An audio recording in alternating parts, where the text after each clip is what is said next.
John Summers is the motoring historian. He was a company car thrashing technology sales rep that turned into a fairly inept sports bike rider. Hailing from California, he collects cars and bikes built with plenty of cheap and fast, and not much reliable.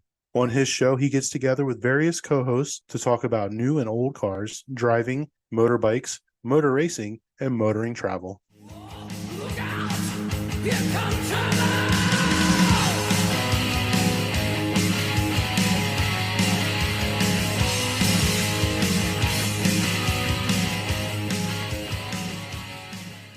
Good day, good morning, good afternoon. It is John Summers, the motoring historian.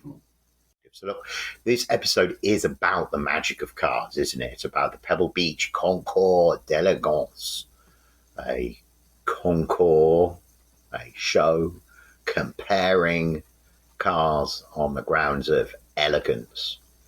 And, and I would say, look, the headline, this is one of the things I'm trying to do better in the pod, right? The headline is that this year's Pebble Beach winner was not a fresh, $500,000 to $1 million to, whatever eye-popping number normal people would buy a house for, kind of restoration, recent restoration, traditionally, I say traditionally every year up to now, that is what's won Pebble. This year it was a preservation car. So what does that mean? Well, it means that it's a car which has a contiguous known history that we can look at and we can say, this is an antique in the truest sense of the word. I was trying to explain it to somebody the other day, and I found myself thinking about a project that I'd been asked to offer an opinion on. And it featured a car which, I'll say what it is. It was a Grosser Mercedes, a Mercedes 770, that was one of the ones that the Nazi Party had ordered Mercedes to make after the death of Heydrich. So Reinhard Heydrich, who was about the most evil Nazi you can think of outside of the SS, was killed, I think, by the Czech resistance, was it? Maybe, anyway, whatever. It was a car bomb. So the party got in touch with Benz and said, make a car that's resistant to this. So the 770 was the result of it. There were only like 7 chassis or something like that. A friend of mine had been asked to consult on the preservation of one of these 770 chassis. And he, by profession, is not is not a car guy. He's more of a heritage management historian, archaeologist kind of character. So, and he always likes to talk with me about car-related things if he has something car-related on his plate, because, as he once said to me years ago when we were at Pebble Beach, you can tell me what I'm looking at, and I think over the years he's gotten a lot better. He learned very quickly. But, the bottom line is that we had a conversation about how would you best show a Mercedes 770. And we talked about this particular car, and this particular car had, as a result of research that had recently been undertaken, been proven to be the car which brought Eva Braun to the bunker at the end of the Second World War, to Hitler's bunker. And interestingly, it was also involved in Martin Bormann's escape, right? So so I guess the car sat around, didn't get destroyed, and then when Martin Bormann and fled the bunker. This was the car that he used to like get to the airport or whatever. I might be not quite right on the history there. I've not done any research about this before. I just remember that at the time when I was doing research about it, that was the impression that I formed. Anyway, that wasn't the net of the project. The net of the project was here's the car. It's in need of restoration. The engine and or the body and the engine, or the components have been separated for a long time, and that's a whole separate and quite interesting story, which at the time I got into, and I'm not going to look at that. I'm not going to go down a digression for the first time in the world ever. I'm not going down a digression. How about that? So anyway, the net is, how do you display this 770? And I can't recall. Well, I believe it was probably him, right, who would have suggested this kind of thing first. But I remember feeling after that conversation that the most important thing about that car was the people who'd sat in it and their involvement with 20th century and indeed contemporary history. So in other words, the most important thing about that Mercedes 770 wasn't the engine or the chassis or the body or the restoration or the winning at Pebble Beach or anything like that. It was that leather seat where Eva Braun had sat on her way to meet Hitler in the bunker at the end. Now, that involvement with history is it's hard to put your finger on. This is the unfathomable. This is the unfathomable, isn't it? It's something bigger and deeper and greater than ourselves. It's touching history, and yet there it is. It's a story, it's a fable, it's in your imagination, and then there is the object that is actually there. You too can put your bum where Eva Braun put hers. And of course, the absurdity of that wasn't lost on us, and I don't believe it's lost on the owner of the car either, in terms of how do you depict this story? How do you depict the car? How do you tell the story without glorying the Nazi party? All of this interesting stuff, which is why I'm drawn to the lawn at Pebble Beach, why I enjoy the show at Pebble Beach, because what the show continually makes you think about is what is elegant, how should you best tell the car's story. But look, the reason why I was thinking about that Eva Braun 770 was the important thing about that car is the fact that it's not been restored. If it had had the $1 million restoration, it would just be another, admittedly very nice Mercedes. But the very important thing about it is that arguably just the seat cushion that Eva Braun sat on, but certainly this would seem to be the best way to tell the story of that object. Therefore, a restoration completely and utterly destroys the history of the car. I know I ramble a lot and I say a lot of stuff without meaning emphasis, but I'm going to say that again. A restoration completely destroys the history of the car. That's why when we talk about a patination, it's not, it's just some scratches and some dents. No, it isn't. No, it isn't. It's evidence of a life lived. It's evidence that it was actually really there. These modern restorations, I'm not really sure what they are. Are they, is it a 1932 Packard because it walks and talks like it? Or is it a 2024 Packard because just last week it came out of Paul Russell's restoration shop and the owner just saw it on the lawn for the first time just now? I saw it before he did because it came out of the truck and was on the lawn, first thing in the morning when I was down there learning how to do my docenting thing, which is why I'm meant to be talking about this on this video. So look, right, I don't mean to as ever, I cast things in an extreme way, don't I? I speak in hyperbole, and I use the most hyperbolic example of our times, the Nazi Party, to convey what I'm trying to say. But what am I really trying to say here? That I don't just like unrestored cars because of the way that they look. I like unrestored cars because they were actually there. They're actually part of real history. Now,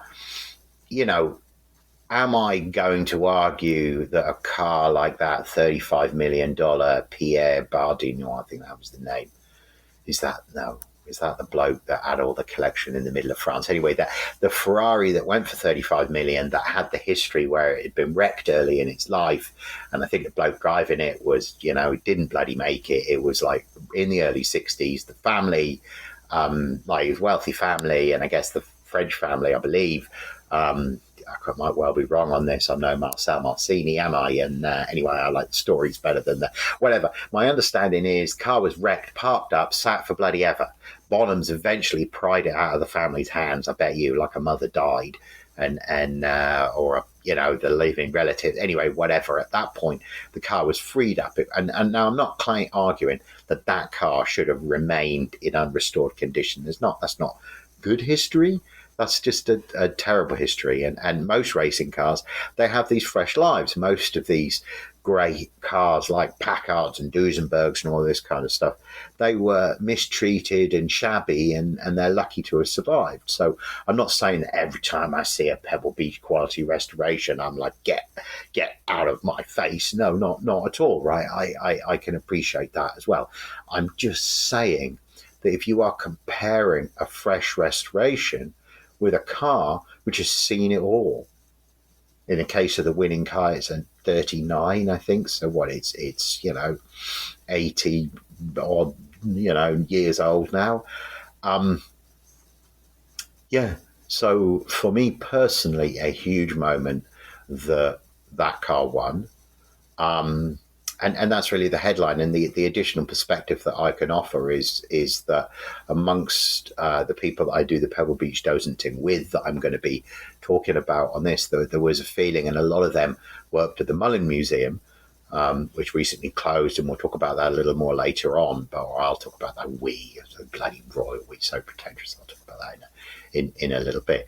There's no team behind me. There's just, I guess there's Eric, isn't there? There's poor Eric listening to this prattling editing, isn't it? Thank you, Eric, and the Motoring Podcast Network. Shit, I completely lost my train of thought. This is the moment, isn't it, where I would normally add in some music.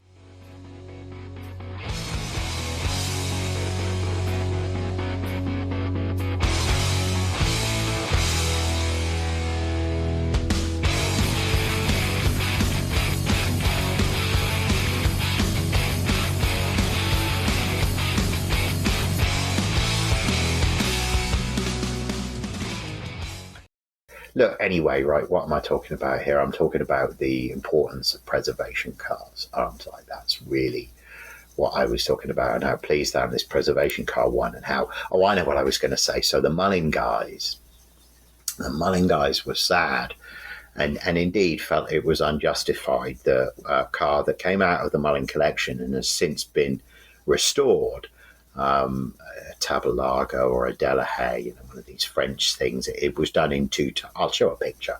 It was done in two-tone, like blue and turquoise. It was not to my taste, should we say? It really was. I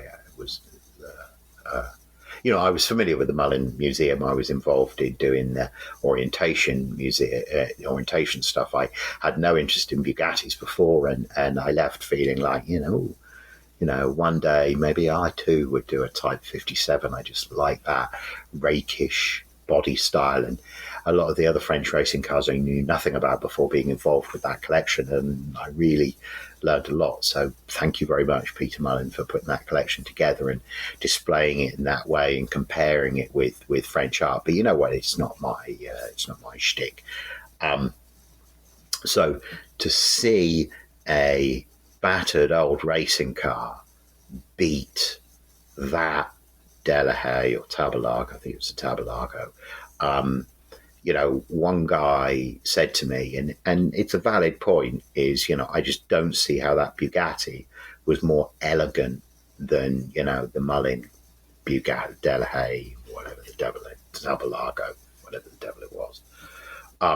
It was a fast car for about 10 minutes in the immediate post-war period before, like, Ferrari and Porsche really got their skates on, Maserati, those kind of guys. Not a fast car by modern standards, but was fast in period. And, I get why people like them. They're just not my shtick.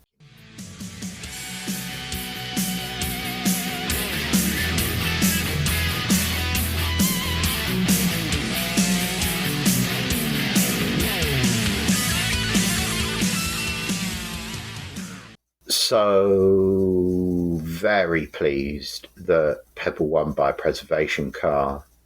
And I guess the other headline in the sort of Pebble community, if you will, sounds really pretentious, doesn't it? But the talk, that I had various conversations around this theme with different people in the course of the weekend, was that with Bugatti winning, it equalises then with Mercedes as having won the most Pebble Beaches. And as I said to my tour groups, if you are, if Mercedes have won 11 and if Bugatti have won 10, does that mean Mercedes are a more elegant mark than Bugatti? I don't know. I'd never thought of it in those terms before, because this is the first year that Mercedes had overtaken Bugatti. I think Bugatti had led for a long time.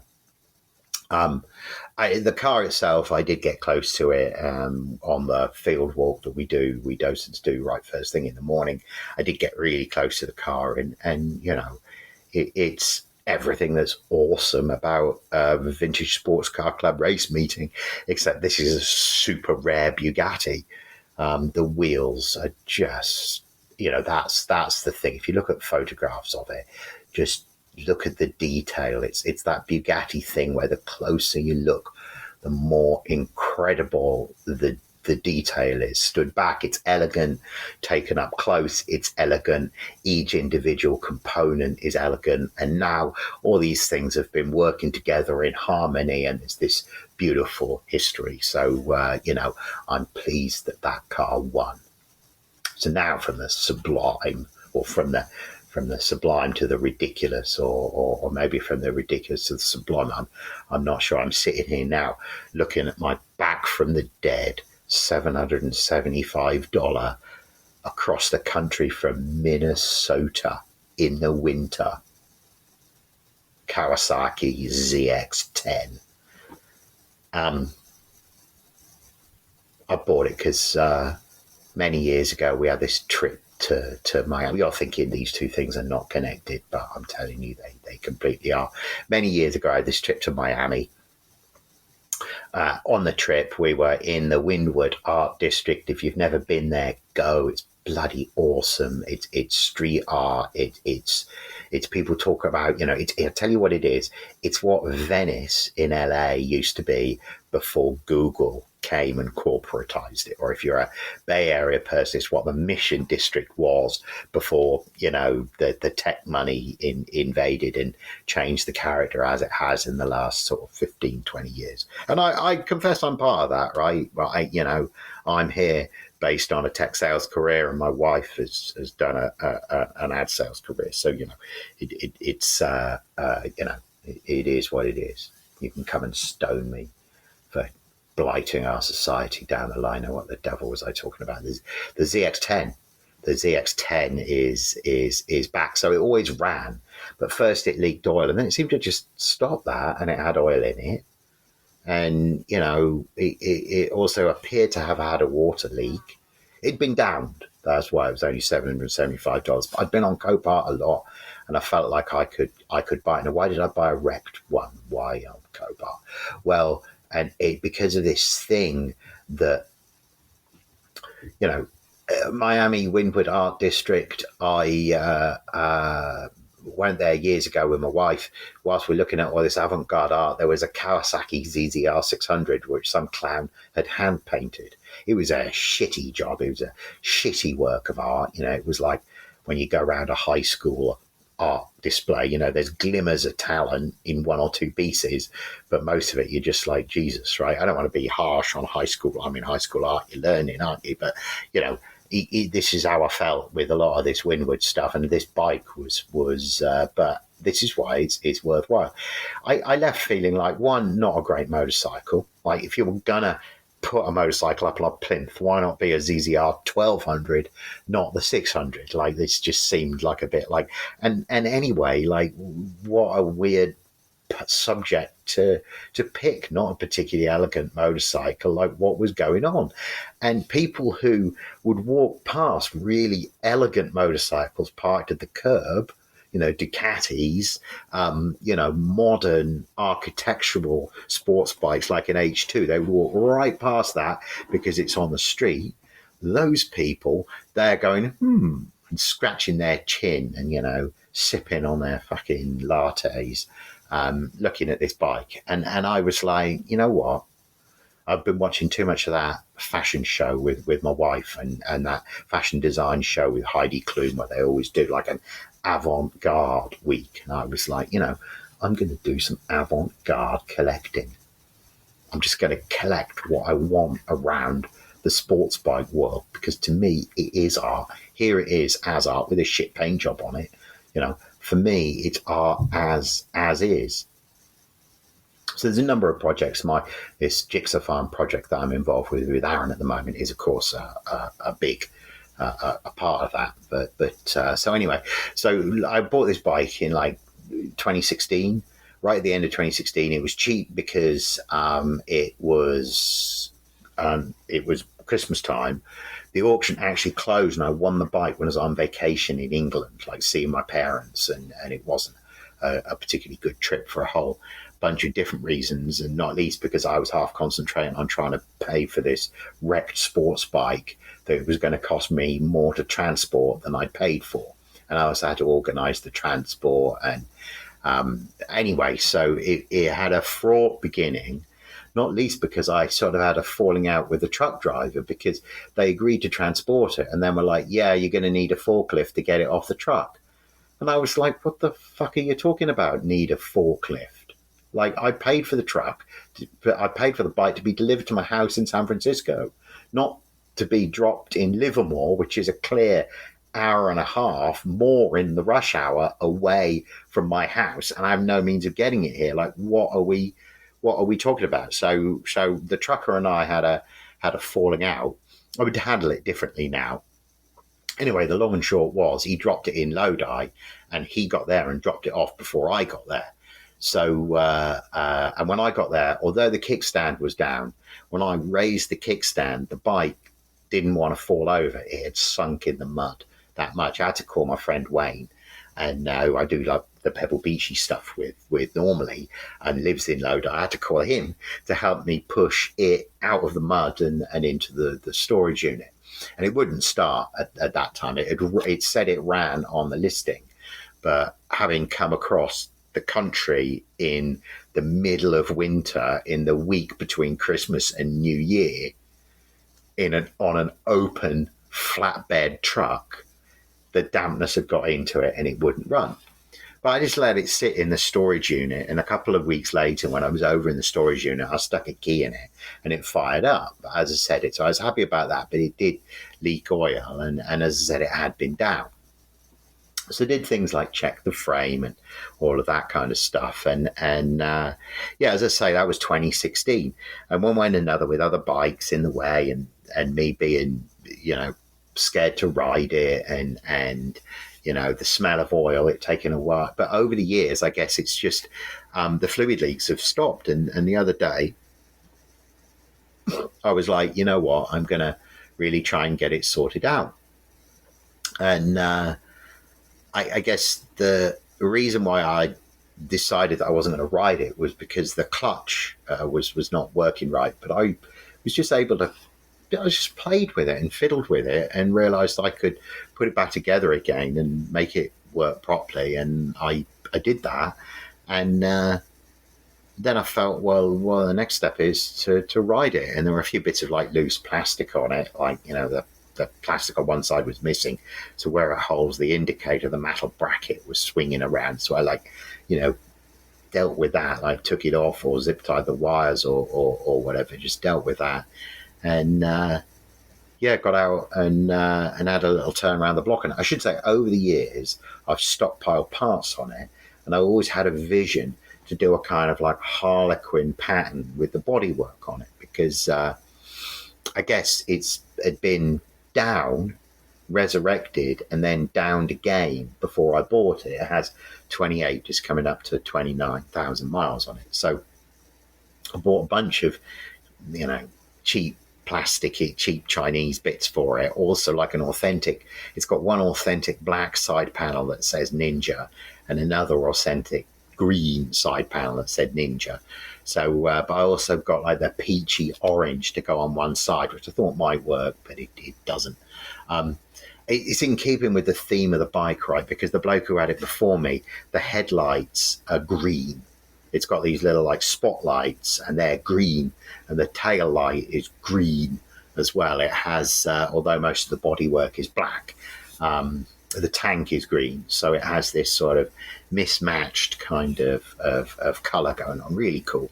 Always wanted to do that. Actually, looking at it now, I probably should just done black, and then it just would have just looked sinister, because it would have been black but for the green tank. But maybe I'll swap those parts out later on. Anyway, those things are neither here nor there, because in the spirit of avant-garde collecting, I've left the Copart sticker on it.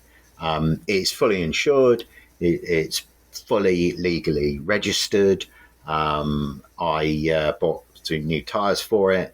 I bought a new chain for it, and spark plugs and oil. So the work is done, and it's back. So what I'm excited about this bike is that I believe this bike is peak analog. By that I mean that any bike that came before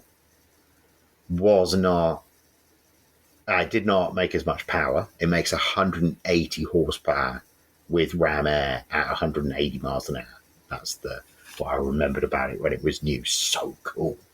The Gixxer of the same era made $160. They're not there. The gap is huge in terms of actual power. The Honda and the Yam, they weren't in the ballpark at that time in 2005. At the time, it had a reputation for having a head shake, that ZX10, the C1, because it was clear that Kawasaki came back with more power and a shorter chassis and a bike that was feisty and hard to ride. You noticed that at the time, all the TT guys were using Hondas. They were definitely not using ZX10s. That's obviously subsequently changed a lot. So peak analog in terms of and after that, or I say peak analog because after that, ABS, right? Everything had ABS traction control, and it first came in 2006. That's when the K6 Gixxer Thou had switchable controls on under your thumb, like engine mode controls. Like I remember feeling like ew at the time, like ew, really weird. Since then, I quite like the idea of ABS. Don't have a bike with it, but absolutely would ride a bike with ABS, although I think it might spoil me. That's what BMW guys have said. One guy said to me, you got ABS. If it's damp, you can just brake in the turn. You can brake when the bike's leaned over. And I was like, fucking hell, yes, you can, because you try and do that on one of these, and it does not turn out well, even if you're not really going very fast. And if you're going fast, you are very committed, which... awesome bike, awesome to have it back, awesome that I resurrected this Copart wreck, which I thought was not a wreck, which I thought could come back, and here it is back and riding and being alive and being part of the collection. Absolutely awesome. It's only taken me 8 years, hasn't it? So hopefully I'll get the other Copart stuff moving. The other Copart stuff I bought years ago moving more quickly than that. So having positioned the ZX10 there, I'm going to share a story that my buddy was out on a little test ride with it, and he was at a stoplight.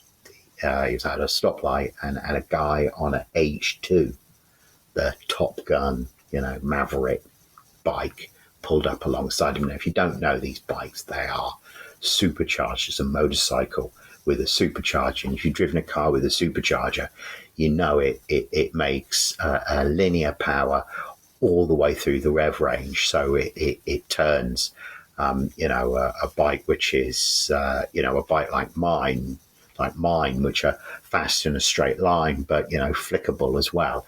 It turns that into even more of a high speed straight line missile. So as fast around the track as a ZX10 ridden well? No. Can it lean and go around corners better than a Harley? Yes, it can. But really, it's a power bike, the Kawasaki H2. So bloke on one of these pulls up alongside John, and when the lights turned green, he totally blew John off. Yeah, so he had a brain out moment and took off after the guy.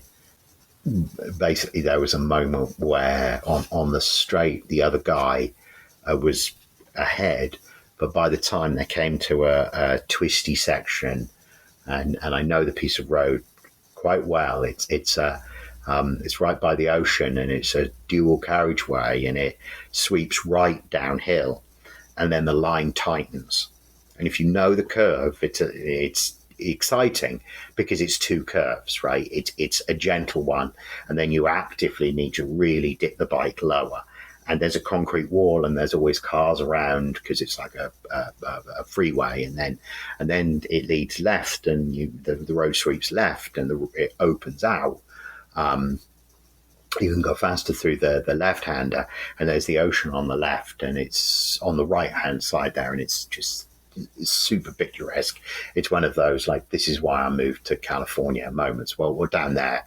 This fella didn't have as much bottle as John, and down onto the flat, John just left him in the dust.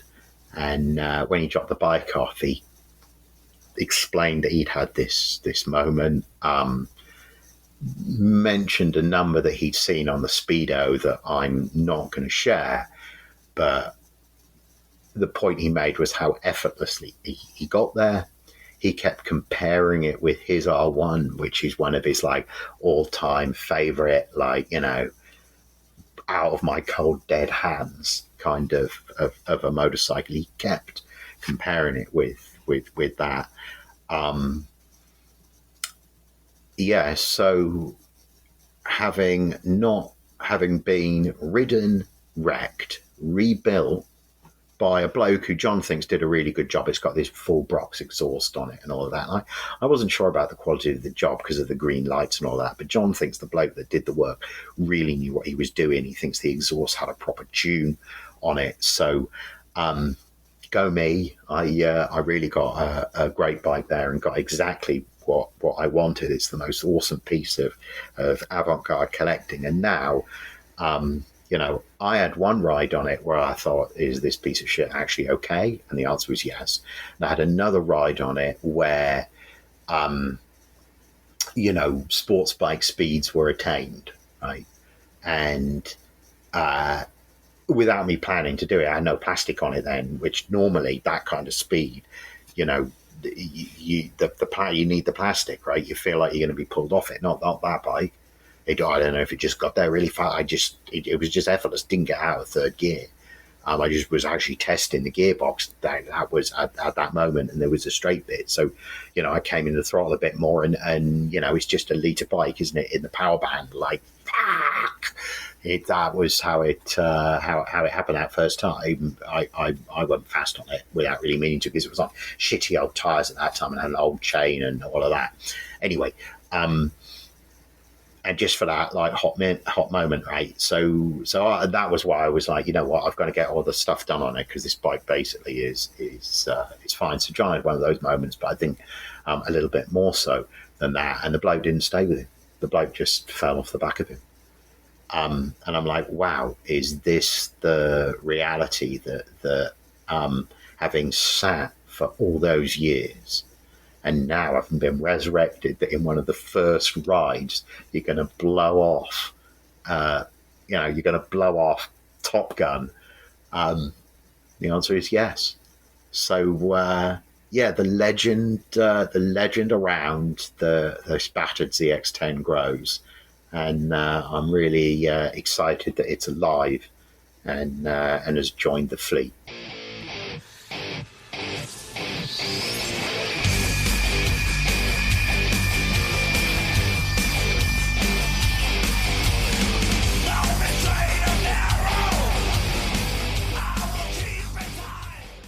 So why all this relentless prattling about the Kawasaki ZX10? What does that have to do with Pebble Beach? Well, it's this whole thing about collecting, connoisseurship, and what does it really mean to be elegant? What is elegance? Now, at the end of my last pod, I talked about some work that I'd done with the Haggerty Junior judging program at the Hillsborough Concours, where I'd been asked to be involved in the program as a docent, and the suggestion was that you found half a dozen cars and you talked a little bit about them, and then you had them pick from those half dozen cars.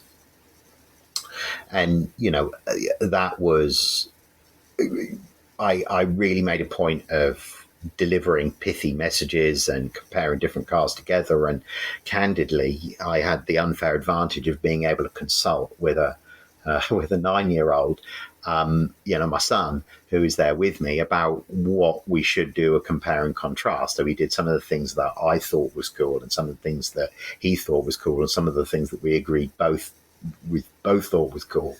And as such, the whole the whole thing worked really well. But when you've got small children, and you say to them, this is a concours élégance, we're judging elegance.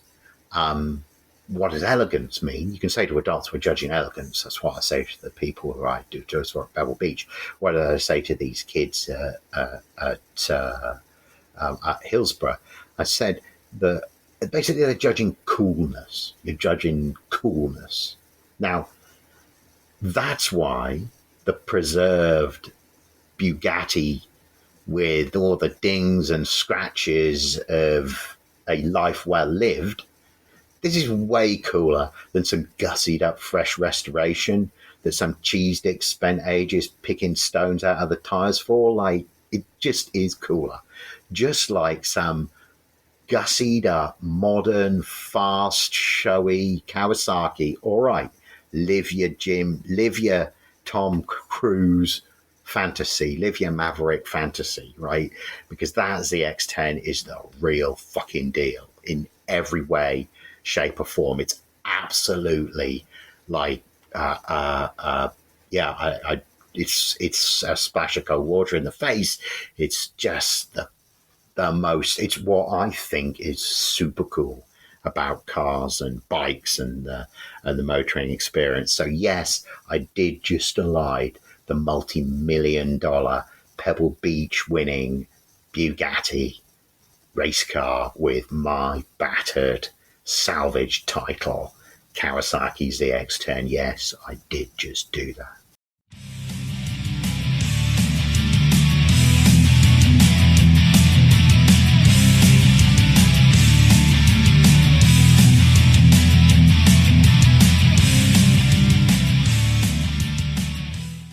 So look, I entitled this presentation Pebble Beach 2024, What Does a Pebble Beach Docent Do? And in this case, I talked a load of bollocks about some Pebble Beach cars and some stuff nothing to do with Pebble Beach. Is that kind of what I do at Pebble? Sort of.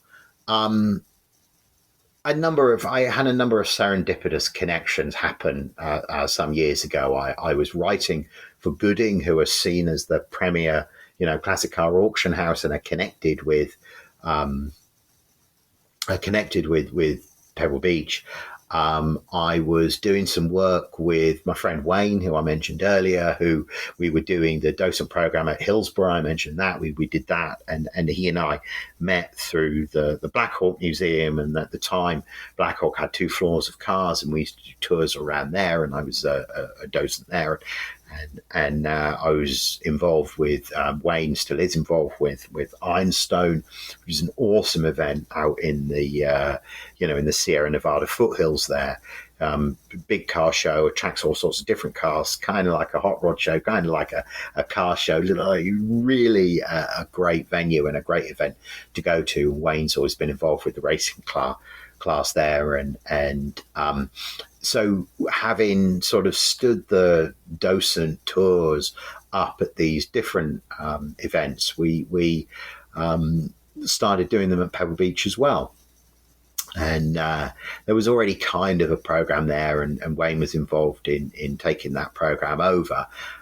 So I am, and have been for probably 10 years now, a Pebble Beach volunteer docent.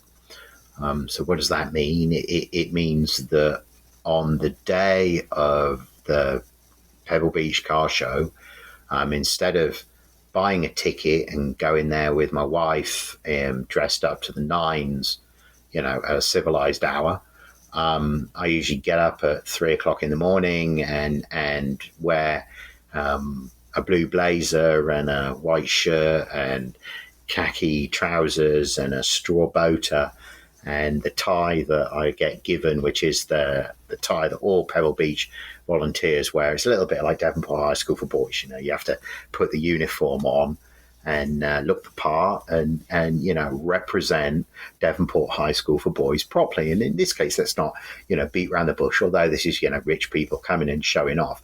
Ultimately, millions of dollars are raised for local animal and children's welfare charities. So there is some good coming out of the rich people showing off their cars. There is some good coming out of the Pebble Beach show. So what do I do as a docent? So I wanted to make this a little bit of a day in a life. Of course, I've miserably failed because I've bollocksed on about the ZX10 loads first and all of that different kind of thing. But this is what a Pebble Beach docent does, right? Because realistically, the reason why I'm able to spend the time doing this is if I had a proper job, I couldn't spend the time doing it, fundamentally. If as it is, I'm able to do it because I can take time out of my schedule. So what do? There are 2 kinds of tickets at Pebble Beach. There's your basic entry, and then there's a club d'elegance ticket, which provides various sort of benefits for you. It's a lot more money. It's twice as much money. So, more than $1,000 this year for those club tickets. So for me, one of the benefits is a docent tour. So for me, anybody who's stumped up that much to come to the car show, I am going to try and knock it out of the park for them in terms of telling them stories about the cars that are on the lawn. So what does it look like? Early in the morning, you don your glad rags and drive into Monterey. This year, I used to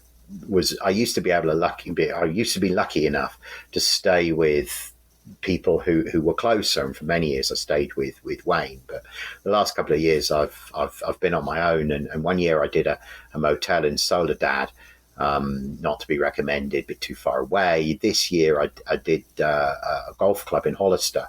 So it's too far away for most people, but I don't mind the driving, and I'm going to talk about that a little bit more later on. It's also to do with the way that I structure Pebble. It's also to do with the fact that I don't like to spend a lot of money. I mean, you have to spend a lot of money because of accommodation. Pebble Beach week is just absolutely ridiculous. I mean, a motel that's normally $100 or $150 a night is going to be $400, $500 a night, literally. So if you're going to stay there for 3 or 4 nights, you literally are spending thousands of dollars on the motel. So you know, if it's that, or if it's drive a bit at the end of the day, thanks, I'm going to do the cheap motel and save myself some money. So that's very much the. So what do? I drive in, then you park up in Monterey College, is where the volunteer parking is. Ride the shuttle bus in first thing in the morning, and then we docents usually meet down on the field at 6:30 in the morning for the field tour, because although we see the list of cars early, there's no substitute for actually walking the field and knowing where the cars are laid out. And also for me, that's my favourite part of the weekend. Increasingly, that's becoming my favourite part of the weekend, because there's nobody else on the field. There's other volunteers, directing cars and that kind of thing into place. But there's, the fences aren't up yet. The ticketed guests aren't arriving yet. So there's lots of room to look at the cars properly. And we do a field walk where we share what we've learned about the cars. And of course, what that means is you are learning off people who have a really deep, passionate understanding of the cars. So, I can do a shtick about Maserati, but listening to the guy from the National Automotive Museum in Reno talking about Packard, oh my word, I really learned something. So, love that experience, and look, that's really what it's about. Is it's about a boys' club where we're all just really enjoying the toys. And on that field walk this morning, this year, we spent a long time with the winning guys, Bugatti. He's there with his daughter. He drove it 200 miles that weekend. It went on the tour. So I'll talk a little bit more about the format of the weekend in a moment. But the point is that the car has been driven in the course of the weekend, and that my most intimate experience with the car. The actual up close and personal with the car occurred that morning on that field walk, and then we have tours scheduled through the morning to about lunchtime when the field becomes too crowded. And it'll be sponsor groups. So last year I did a tour for Mercedes-Benz. Other years, the main sponsor's Rolex. So, years ago, I used to do a tour where it would be the Rolex people. And Wayne's very tall, so he would be at the front with Jackie Stewart.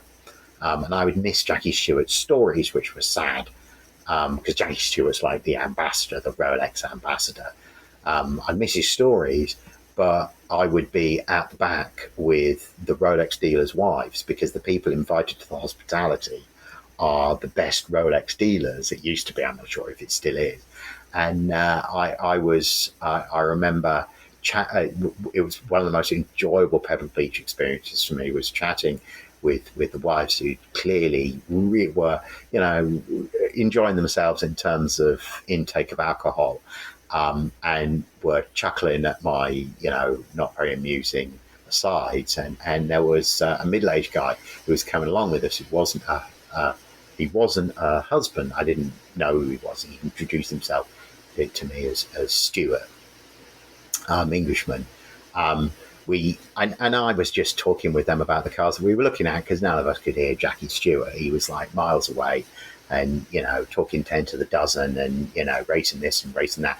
They were interested in Ralph Lauren's cars. They were interested in that whole Pebble Beach thing, that, you're contrasting colours together, and the way the cars are arranged on the lawn is important. This is an artistic experience. Above all, this is meant to be an artistic experience. So if you're able to divorce yourself from the speeds and feeds, you have a different experience. And they really appreciated that. And turned out he was the CEO of Rolex, and he really appreciated me delivering something awesome, not just car guyish for them. So that's really what this is the pleasurable experience for me as as doing a Pebble Beach docenting thing. I should say, the Mercedes tour that I did. These were the people that were involved in designing the EQS. They were all under the age of 40. It was all spoke incredible English. I was halfway around the tour before I realised that everyone in the tour group was a mother tongue German speaker.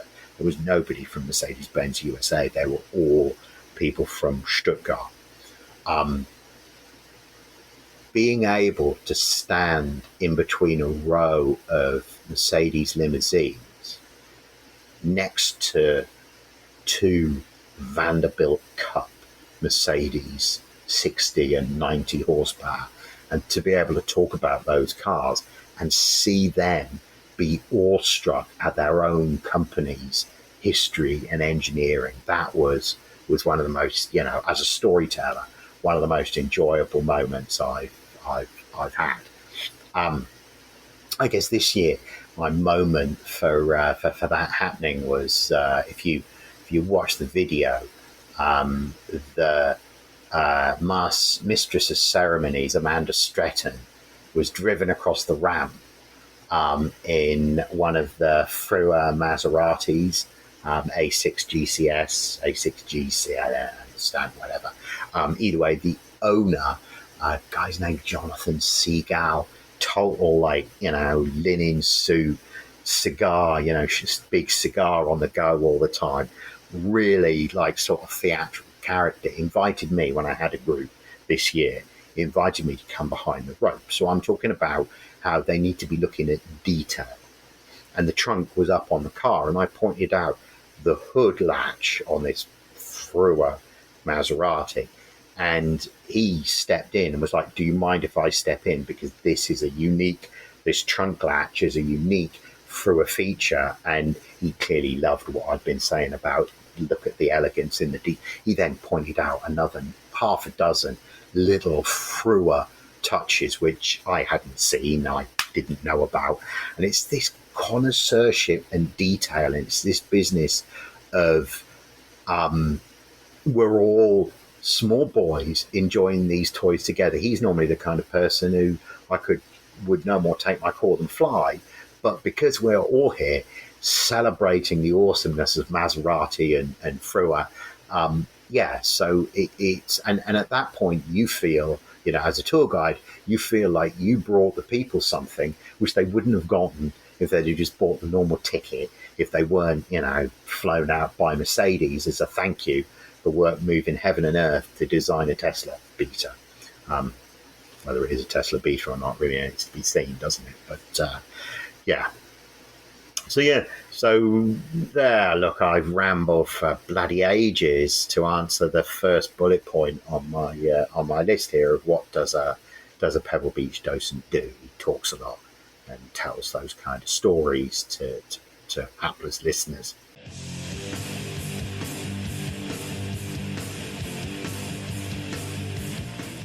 But I guess, look, the other reason why I wanted to do this kind of pod was looking a little deeper than just the Pebble Beach docent experience, because I've been for years now.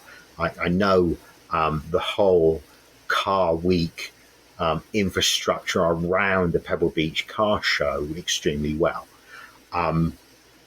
So it's my thought as I ramble here to try and share some of the way that I plan my time to make the most of it, not to break the bank, to see, as many of the interesting cars and experiences as I can.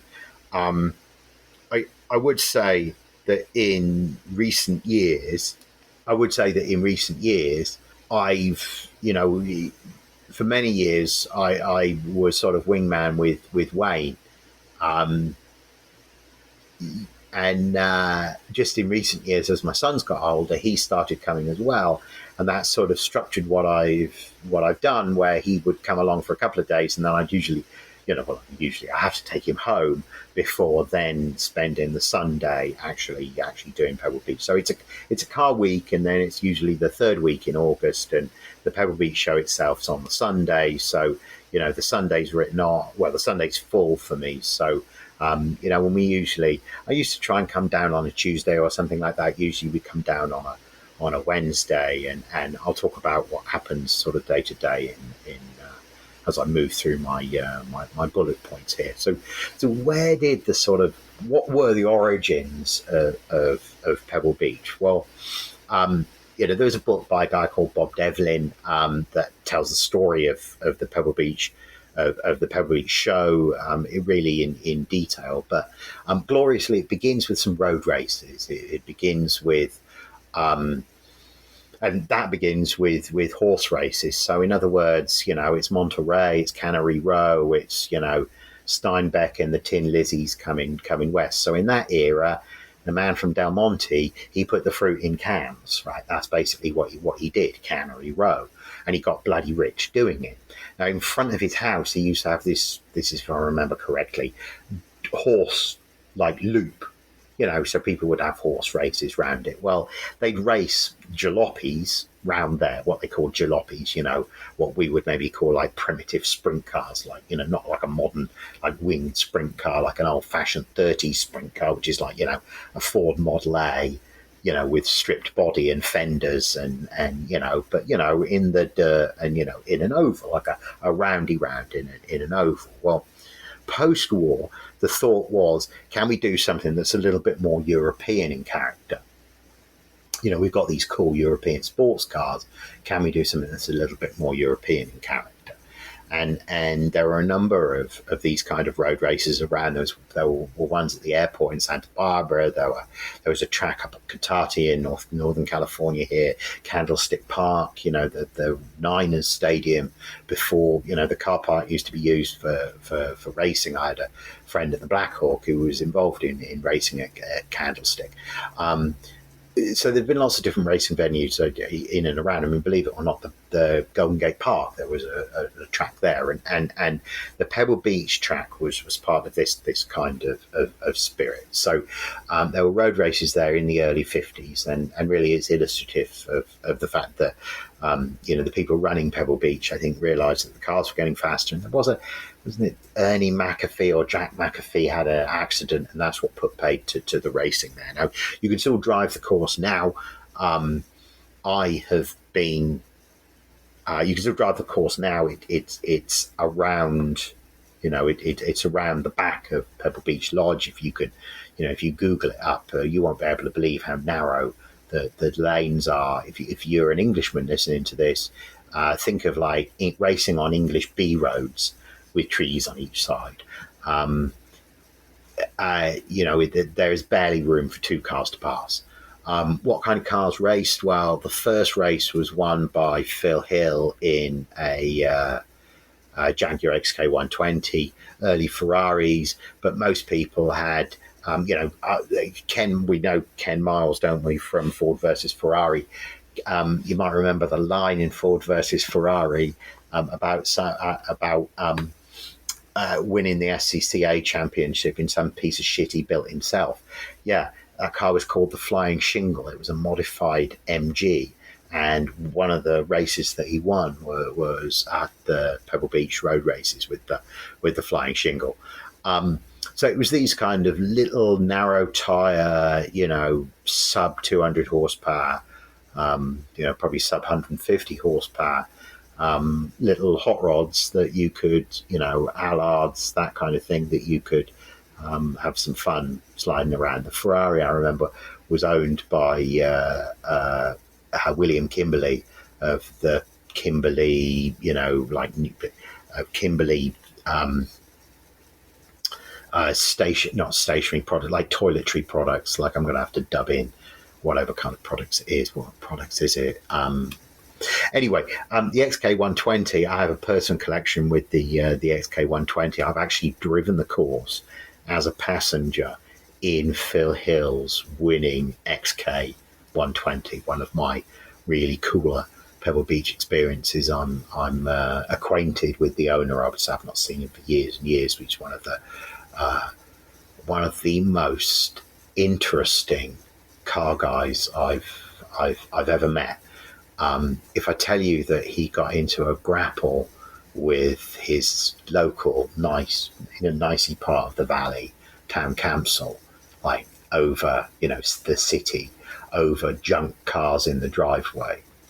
And in conversation, it came out that he argued that it couldn't be a junk car since it was a Ferrari, but then subsequently admitted that it was up on bricks. So if you imagine this really nicey neighborhood with the car with not, and this wasn't the only car on the driveway, there's those tons of when normally when you do, you know, the pickup and drop off for, you know, the truck marshalling for Pebble Beach, it's all these orange Kenworths and Peterbilts from like Reliable, the huge, you know, 18-wheeler, like double-decker transporters. He had this XK120. He had it. It was a closed trailer, but he was towing it behind his like 95 F-150. That was how this guy rolls. Really cool guy. The kind of person who wouldn't want me to name him on the pod here, so I shan't.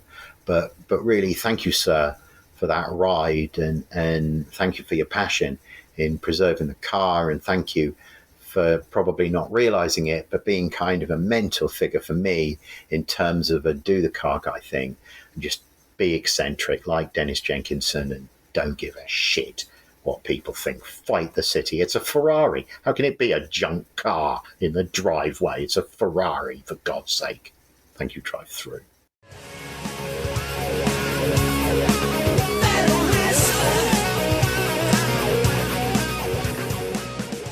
So that was the road races. So what the devil did the road races have to do with the show? Well, after the road races, they used to, you know, part the cars up and have a show and judge which car was best. And the show, you know, evolved and gained momentum. And I think now is when it's important that we talk about bloody pretentious. Now it's important that I talk about Don Williams from the Black Hawk collection. He and I don't share the same aesthetic. I've talked about that before. But I realized the other day that you know, much as the Phil Hill XK120 guy provided mentorship within the hobby for me without realizing it, I realized that Don Williams did as well, because my first involvement with the old car community in the Bay Area here was at the Black Hawk Museum. And it was a docent program that they ran there. And I should credit Nora Wagner, who at the time was running the docent program. And really, because of the way that she structured and led what she did, it meant that people like myself and Wayne became friends and had a pattern then to take towards being docents at other places. There was a blueprint, there was a structure, we had credibility. And so it started with the Black Hawk. So what is the Black Hawk Museum? Well, if you Google it up, it's cars floating in a vacuum set against this black marble. It's often, you know, Pebble Beachy winning cars, you know, Duesenbergs and Packards and, you know, that kind of thing, right? You know, Don Williams was very much part of this movement with Bill Harrah of, you know, Harrah's Casinos. He was very much one of these people who, in the 1950s, saw the Duesenbergs and the Packards, saw the Olympian cars on used car lots for less money than a new Chevy. Do you want a 50 Ford or a 29 Duesenberg in need of some work? I mean, literally, that's what was happening. I mean, I know a guy who has a lovely Packard that he bought off a used car lot in Nevada in 1968. Even as late as that, it was, you know, it was still this 38 Packard was, yeah, a classic car, but it was like on a used car lot and not loved, not treated in the way that you know, these Olympian cars, you know, you see them being treated now. It was just being treated as a used car, maybe the way that we treat, you know, Rolls-Royce Silver Shadows or you know, 90s Rolls-Royces. That was sort of so seeing that. Don Williams was like, no, these are great cars. The craftsmanship is greater than it was. They're often completely individual. The you know, individual body styles, individual color schemes, completely built to order. These things need to be preserved and loved. And so people started doing that, and the Pebble Beach Concours became the outlet for that. And I think we should mention the guy who's won Pebble more than anybody else, JB Nethercutt. He has a museum down in Silmar, which to my shame I've never been to. What he collected was fading Americana.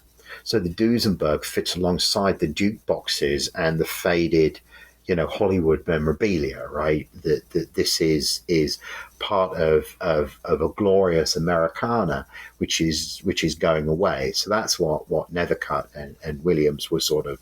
Nethercutt more than Williams was part of. Williams is a restore the crap out of a car. He would definitely have restored Eva Braun's Mercedes 770. Make no mistake, he would have restored it. So, so now you've got guys like Williams and Nethercutt competing for the most perfectly restored cars, and you have the beginning of formal judging and Pebble Beach coming along as we know it today. So through all these years, of course, the cars that are winning are shiny and have got fresh white wall tyres and all of that.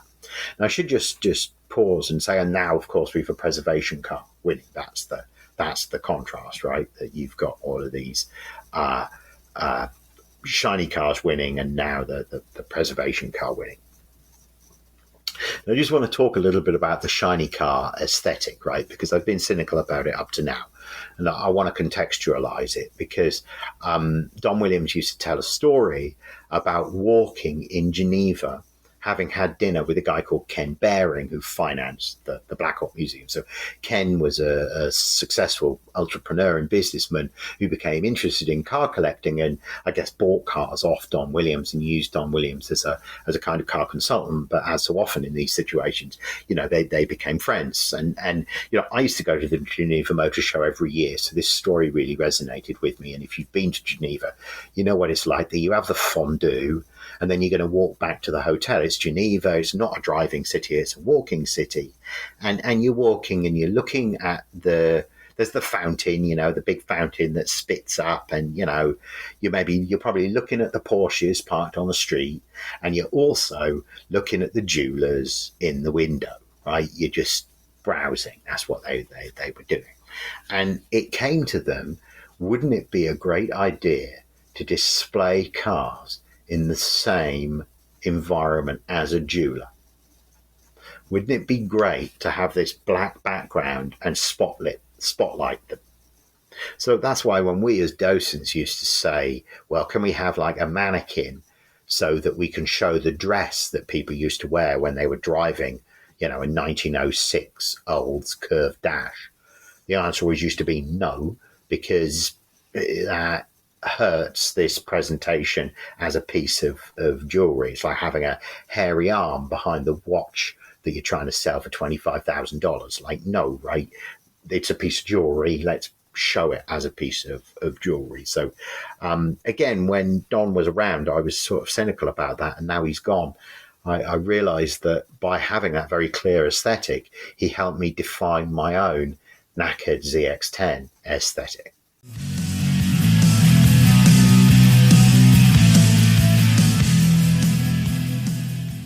As the Concours evolved, so wraparound events evolved. Now, the classic car auction business was invented by Christie's in the early 70s. I don't want to delve into the history of it here. I would just point out that, art historians know when an art market was born. It was in the 1780s. They can nail it. And they can nail it because there didn't used to be auctions, and then afterwards there were auctions. Beforehand, if you wanted a painting, you either had to do a private transaction or you had to commission it done. Afterwards, there was an art market and specialists and auctions. So around the show, inevitably comes the specialists and the consultants who are then selling the cars to the collectors, and there's the restoration community, and there's this whole sort of theatre around it. So Christie's, the auction house that has the closest relationship with Pebble Beach now is Gooding. And really, they used to have a tagline, I don't know if they still use it, the quality is our brand, or quality is our style, or something like that. And that was always the thing. When I was writing for them, what you would look for was why their car was 10% more than everybody else's, because if they had a Porsche 930, you knew there was going to be something about it that was better than the other cars. That's why they were than other guys, 930s. It wasn't just going to be a bog standard, example of that. It was going to be a really great example of what they had. So that's Gooding. As classic cars emerged as an investment class, you've got other auction houses, Bonhams, RM, Sotheby's. Hang on a minute.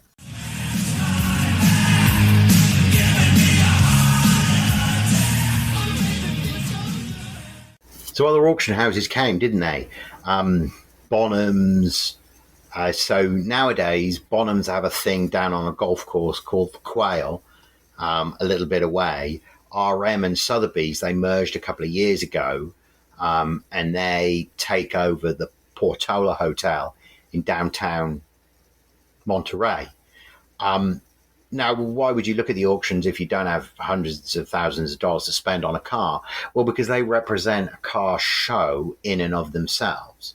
So part of the Pebble Beach experience isn't just the 100 cars that are on the lawn at Pebble Beach. It's seeing the cars at the auctions. There are also other shows that take place in the preceding week. Many of these. So I mentioned two of them. A German-themed one called Legends of the Autobahn, which I've not been to for a couple of years, but used to be a really enjoyable event. And that was the kind of event where, if you, a car like my knackered E55 would be really accepted. If I was serious about selling it, I should go to Legends and put a note in the window. That would probably get moved right there, and that's not a bad idea actually for a car. Nigel, I'm kind of in love with it again. Don't want to sell it. There was an Italian event. There is an Italian event called Concorso Italiano. I went a couple of years ago. The tickets were quite expensive. I have a neighbour who was quite high up in the Ferrari community, and he judges. Has judged a Concorso in the past. I'm not sure if he went this year. He said that the number of cars were down, so I'm not sure if that event is. It feels like that event's on the way. Now, an event that's definitely on the wax is Concours de Lemons, which is an event I've never been to, although Wayne judges, which is kind of ridiculous that I've never been to. I think I've not been because I've been focused at that time on doing events with my son. But this is, as the name suggests, it's related to the 24 Hour of Lemons, and it's a sort of spoof Concours event. And I think I've always felt, I don't want to be going and looking at Plymouth Valiants when I could be, up at Meekham looking at muscle cars. I'd rather, Wayne's bored of looking at muscle cars. I understand that. I like looking at muscle cars up at Meekham. I've got time to potter all the way around Meekham as well, and that's something to realise is that Gooding has 100 cars, Bonhams have 100 cars. They had a lot of muscle this year, by the way, Bonhams, but Meekham will move 200 or 300 cars every. Yeah. I need a physics. Is it better for it to be like how much of an angle is it most stable? Well, it's about the friction of it gripping on the floor.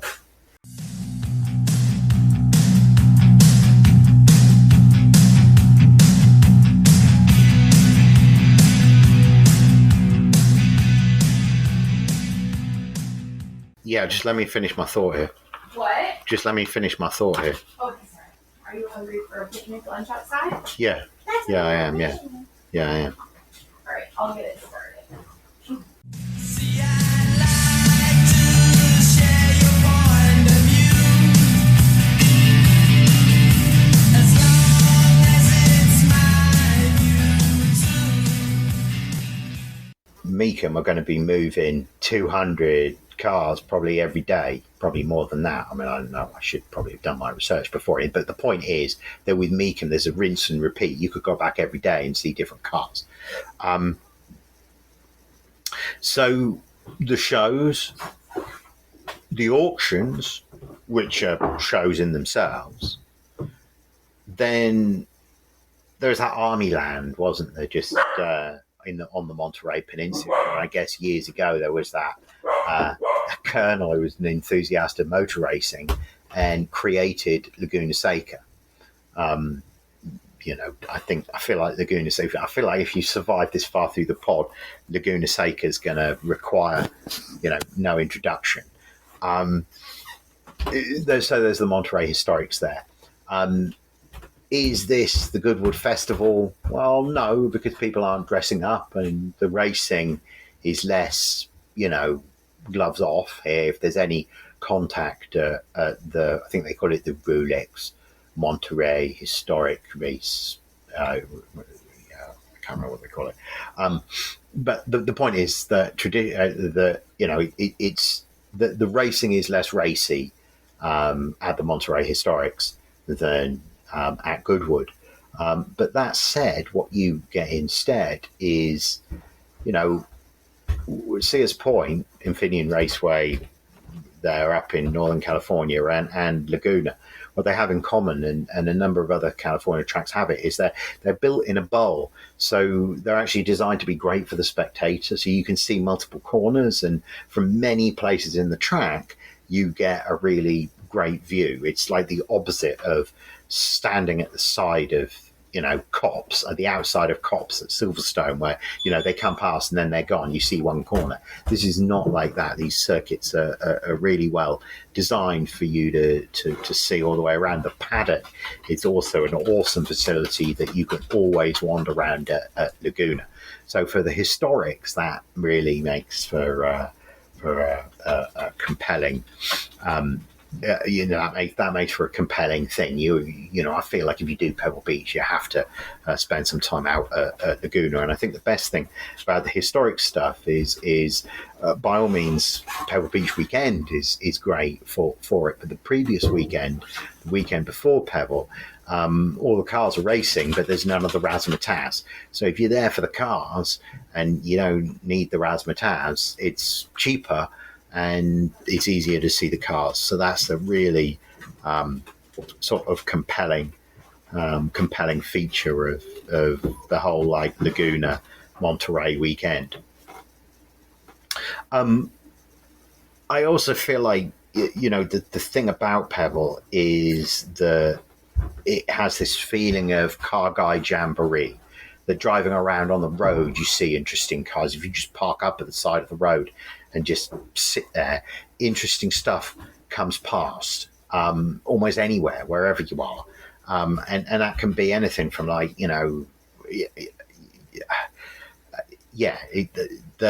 it has this feeling of automotive jamboree.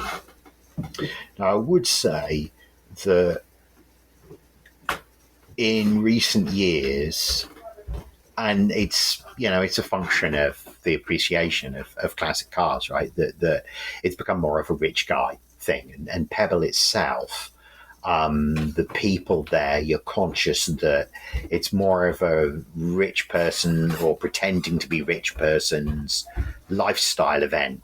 It's more of that than it is a car show, which is a shame because the car show element of it is absolutely awesome. And if you're a car guy, there is just so much for you to see that isn't the people who, who are there to see and be seen rather than to see the cars.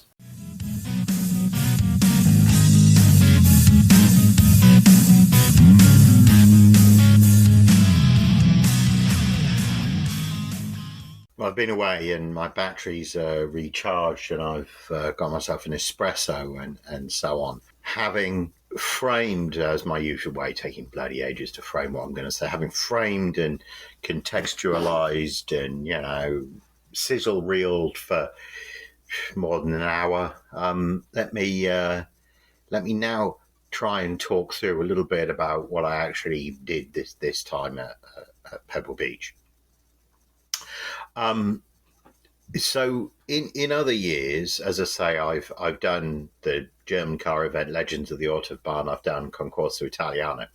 In other years, I've been invited to charity breakfasts and things like that.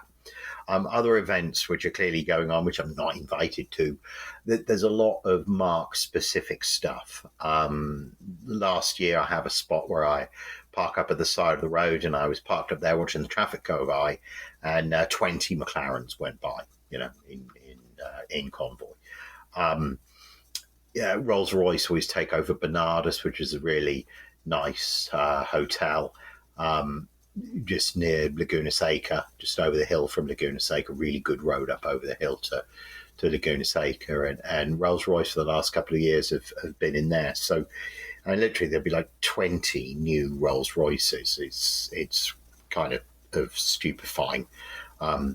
So many of them, they almost didn't seem ostentatious and excessive last year when I rolled the car park. You see, that's how I knew that. I just, on the way past, I turned into Bernardus, drove around the car park, and had a little look. That's kind of what I wanted to do with this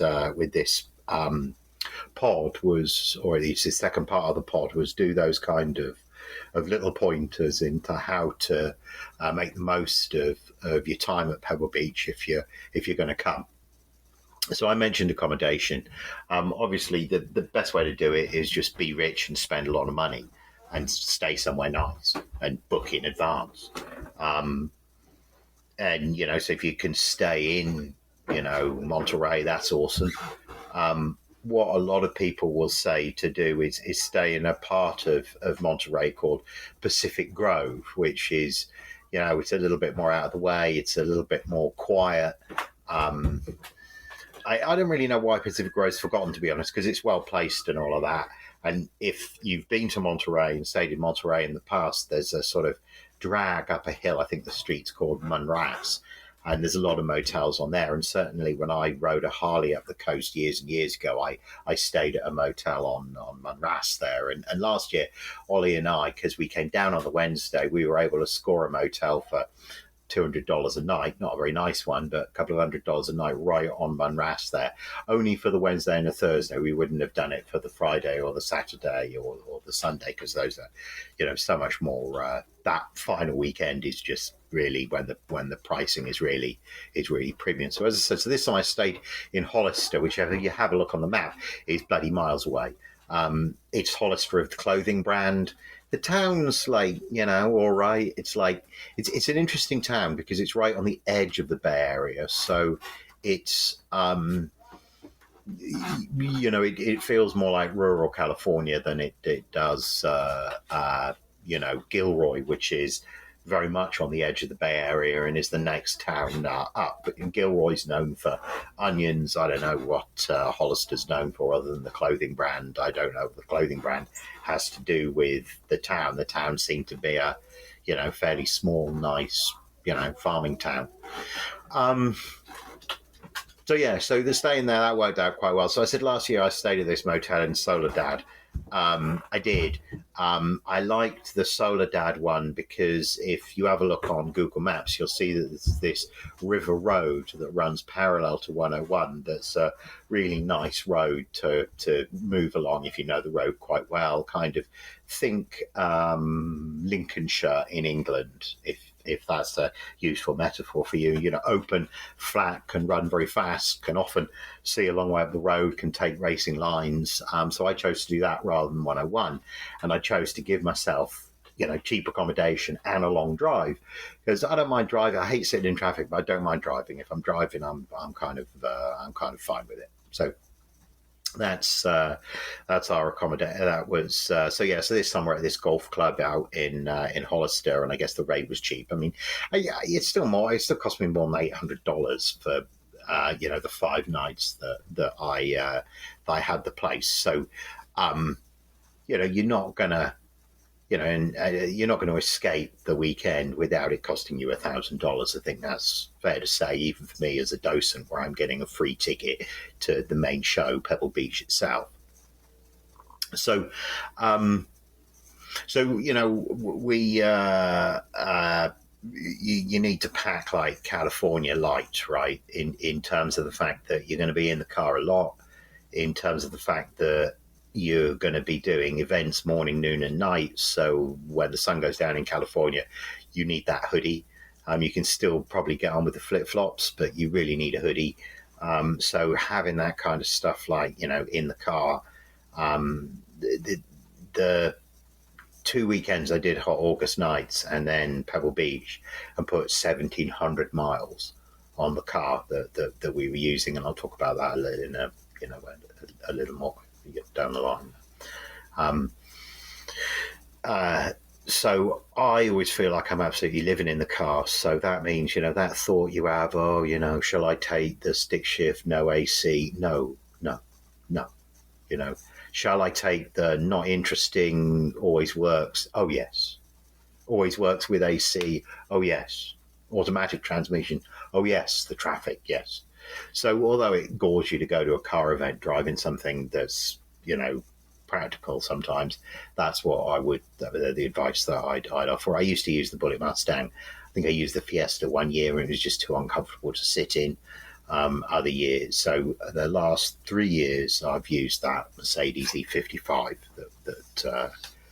that we have. So that's a great car for it, because it's like a comfortable place to be when you're sitting in traffic, a comfortable place to be for a long time.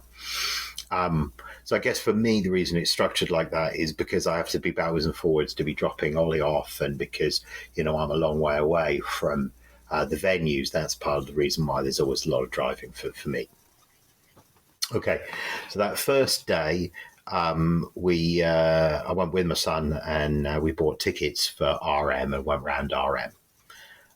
So this is in the Portola, right in the center of downtown Monterey. You can walk around for free. You can see a lot of the cars are parked outside, so you can get a sense of what they look like for free. If you buy a ticket, $30 or $40, I think it cost us. I think Ollie was free, and you get the catalogs as well, which are a really nice souvenir to take away. And more than that, these kinds of auction catalogs, they form a document of the history of individual cars, kind of like a VinWiki before a non-digital VinWiki, really. And this is the value add that guys like Rob Myers and Ian Kelleher and David Gooding bring to the industry, right? Is that their cataloging and understanding of the cars and the owners and who owns what and who wants what is what drives the business there. I wrote for Ian Keller as well, very briefly, so I do know him. If you've been around the classic car space at all and you meet him, you don't forget him. He's huge, physically huge and tall, not a fat bastard, just like a big guy, the kind of guy you never would have wanted to tackle on the rugby field. And he has a similar kind of direct personality, and you know what I mean? You do feel like with him, you could do business with him, which if you were buying a multi-million-dollar car, that's the that's how I see why he's done well in his career, put it that way. I first met him at a Von Dutch event in 2006, and then I wrote for him a little bit at the next place that he was at, like that kind of time it would have been, because I remember it conflicting with the tech sales job that I was not motivated by but had at the time. But he's not with RM, he's with these guys Broad Arrow, and that's an event that it's out at the airport. I've never been to that event. I think it's higher brow. I think you need an invite. I've not been to higher brow. I say you just need to have deeper pockets, sort of grease the right palms, don't you? Have the right invite. I mean, that's exactly how it works. That's how I got to be a docent at Pebble. I just knew the people who knew the right people, really, and I hadn't had the right experience. I talked about that stuff with the Black Hawk, and Don Williams' involvement in Pebble Beach means that the Black Hawk, a docent at the Black Hawk, was more than a docent at the Who Jimmy Flip. It was it carried gravitas with the people that run run Pebble Beach. And what I should say is what's been interesting about the whole experience is that, we all know State Farm's Mayhem, or State Farm is the insurance companies have a personification, don't they? Progressive have Flow, and there's that Mayhem character. Is that State Farm? Is that? See, that's bad that the connection's not there. I remember the character, but not the connection, isn't it? But no, bottom line is that we, in a mediated age, we increasingly look to personify and put a human face on these things. We advertise faceless products by putting a compelling, memorable, human-ish human face on it, right? In the case of the insurance companies, sort of stereotyped human face, right? Never really thought of it in those terms before, but it is stereotyped, and in a sense, a lot of the photographs that you see from Pebble nowadays are of docent groups or judges or of the Stanford junior judges, because there's a nice personification and everyone's wearing the same thing, and there is an image play about that. So so that has been an interesting transition in the time that I've been doing the docenting program. So anyway, so we went round RM. The headline here is the Tony Paravano. I think it's a Ferrari 410, the big sports racing Ferrari. Borderline the most elegant car I've ever seen. It has a slightly longer tail than most other sports racing Ferraris of the era, and that really works for me. Tony Paravano was a Chicago resident of Italian extraction who came west and invested, and having made a lot of money in property. That's what he told people. He made a lot of money in property, and he bought Ferraris and raced Ferraris out on the West Coast. I think, reading between the lines, and I don't want to libel anybody here, but I'm about to. The historian in me, having done some pretty limited research, right? I've not done a lot of research, but I think he was laundering money for the mafia, I think.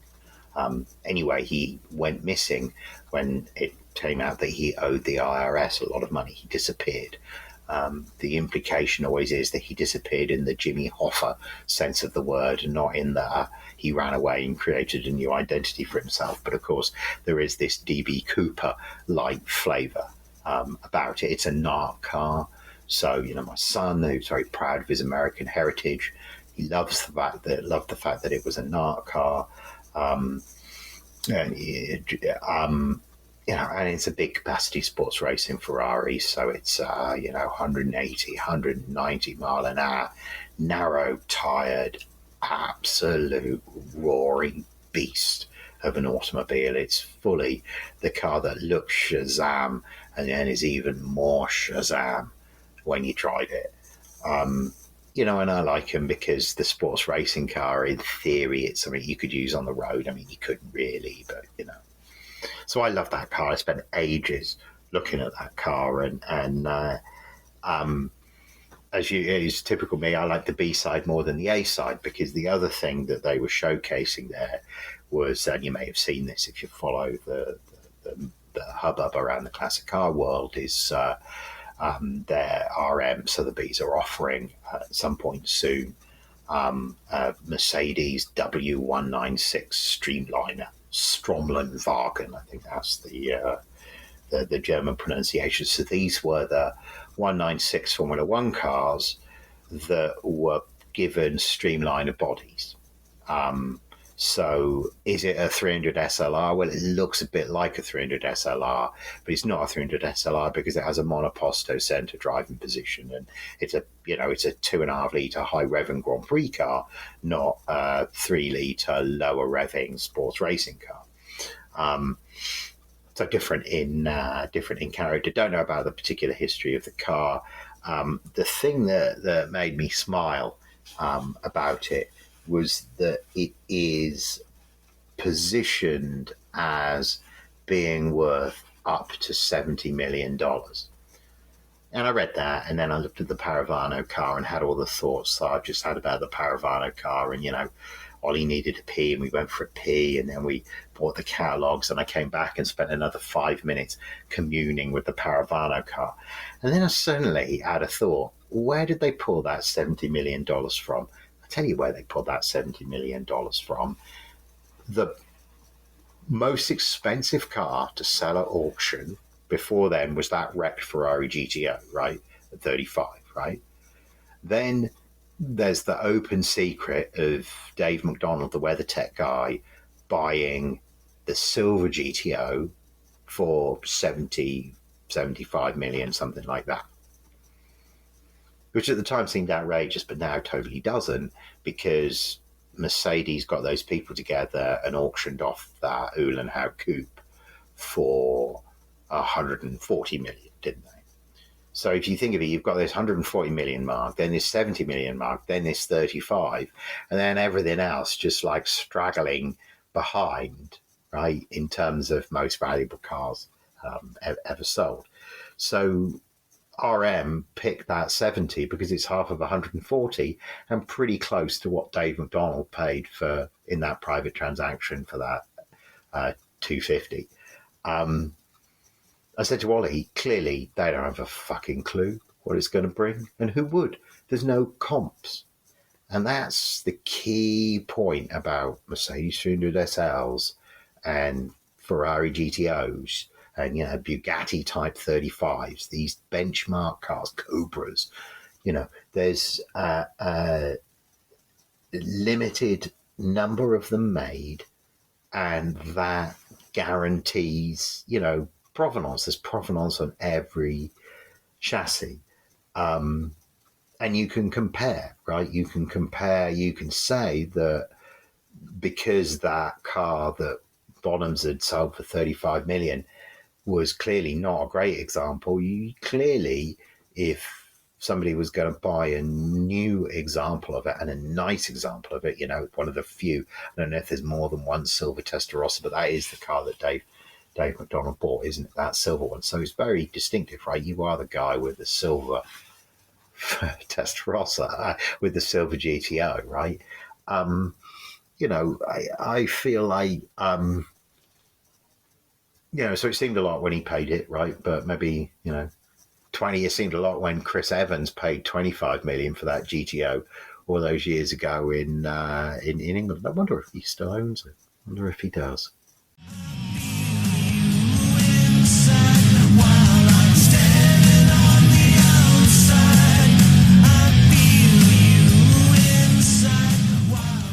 The last couple of years, what RM have had has pretty much rivaled what Gooding has had, in my opinion.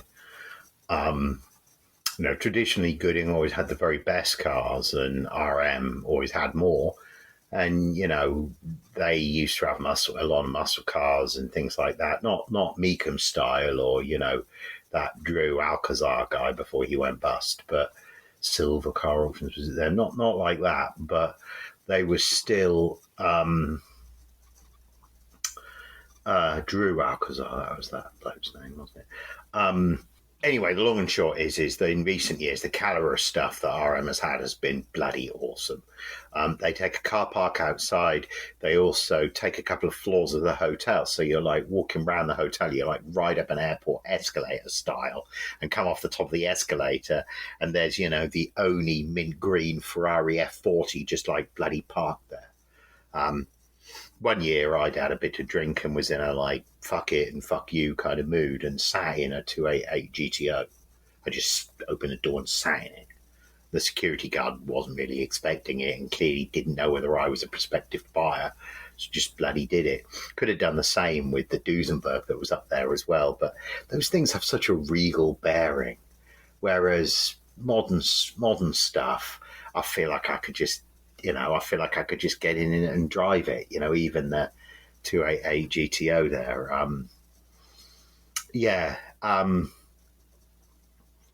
My son loves Chinese food. So after that, we went to the Chinese restaurant that he enjoyed last year and ordered sufficient Chinese that the following morning when we woke up, we could put it in the microwave and have breakfast, thereby being able to get straight out on the road rather than having to mess around with breakfast tomfoolery. So a feature of, I'm jumping around here, but one of the reasons why it really pays to engage around accommodation is you can just make life so much easier for yourself if you have a fridge and a microwave, because then you can, then you're completely independent on food and can live out of the room and save food easily and take a bath, carry a box out and actually have somewhere to put it to, finish it up and then the next day. I know this is like travel 101, but I've been guilty of, false economies in the past. And this is one of the reasons why, I was more interested in having a certain standard of accommodation than I was in having the best price.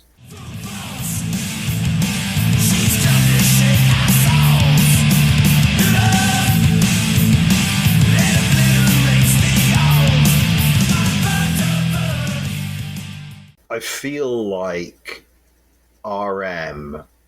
So as I say, I feel like Gooding have always done the very best cars. I feel like RM are doing a lot of cars now, but really with incredible depth. I feel that Bonhams, who used to I used to feel like was second to Gooding. Now I feel like they've fallen off a little bit in comparison. They had a lot of muscle cars. They were doing like a guy's collection of muscle cars, and I didn't pay to go in because Ollie was knackered by the time we got down there on the Friday night. But I just, you can look at Bonhams from the outside more easily than the others. So I just, had a look from the point outside, looked around the field of what they had, didn't look close, didn't sort of sit in anything or anything like that. Tell you what they did have that was really nice, that, if it had been my money, what would I have bought?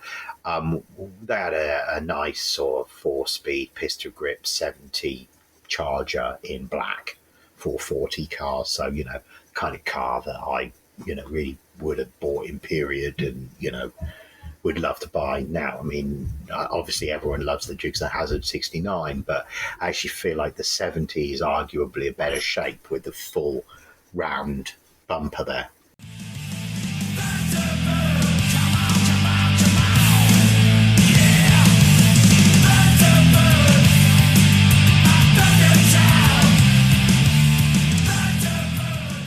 So for many years, I've said to people that the best way to enjoy Pebble is to go on, or the best event to do at Pebble is to go on the Thursday morning to the start of the Tour d'Elegance.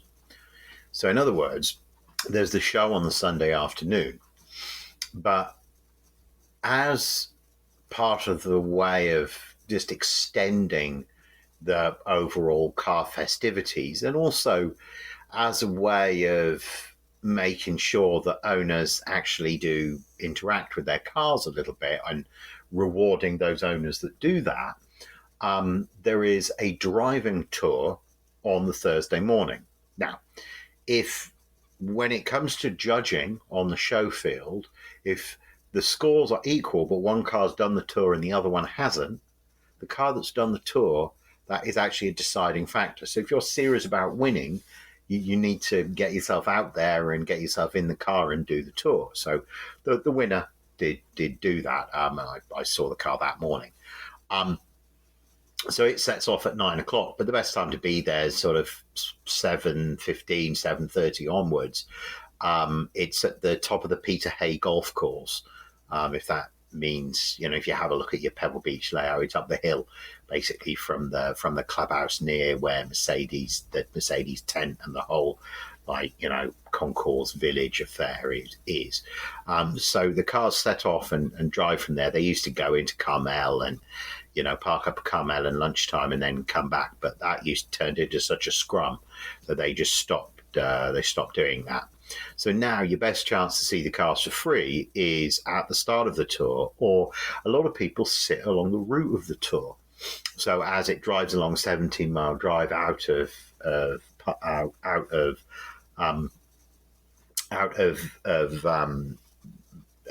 Pebble Beach itself, as you drive out of the sort of little national park that Pebble Beach is in, as you drive out along 17-mile drive. It's super picturesque, right? So a lot of people will just park up and do chairs and things like that. I actually found myself thinking I might do that this year. So other years I've advised people to go early, see the start of the tour, and I used to love it because I used to try and network with people when I was keen to try and find employment opportunities in the space. And I used to try and network with people, and that was the best opportunity to network because within the first half an hour of turning up, you would have met everybody. I'd have a checklist of people, and I would have met all of those people and connected with them and had conversations with them, all the while looking at the cars that were potentially, that were going to be on the lawn that afternoon. So it on the Sunday afternoon.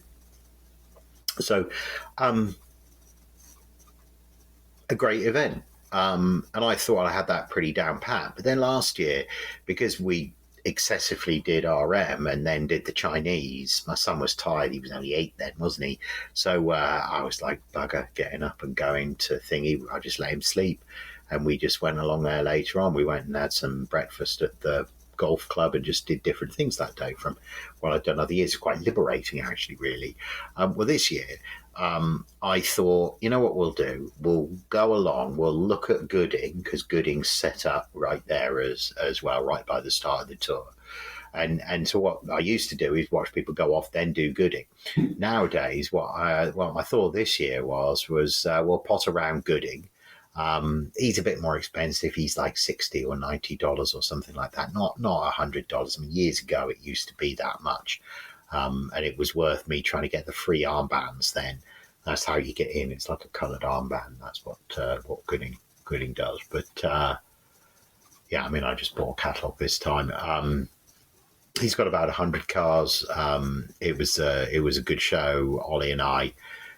Ollie was keen to go around that. And my thought was afterwards, I'll look at the tour cars, the cars that are going to be on the lawn as they're in the car park, restaging, getting back in their reliable transporters. Obviously, you're not going to see everything, but you are going to see cars driving. And, it is an opportunity to wander around and look at them in a, quiet kind of setting without there being loads of other bloody people. You can...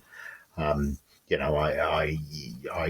include a picture of a Jaguar D-Type that I got a picture of, and it's awesome that you can, that the cars are around like that in the car park, and it's that kind of secure environment. And that is one element of, Pebble Beach that feels quite Goodwood-esque, that you can actually get close to the cars and they're there like sitting around like real cars rather than like, $1 million antiques.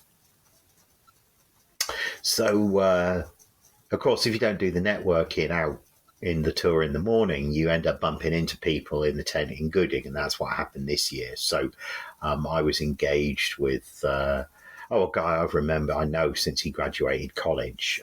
He's at the HVA now and was at, I guess as the HVA is integrated more with Haggerty. I think his business card says senior historian or something like that with Haggerty now. But anyway, I was catching up with him.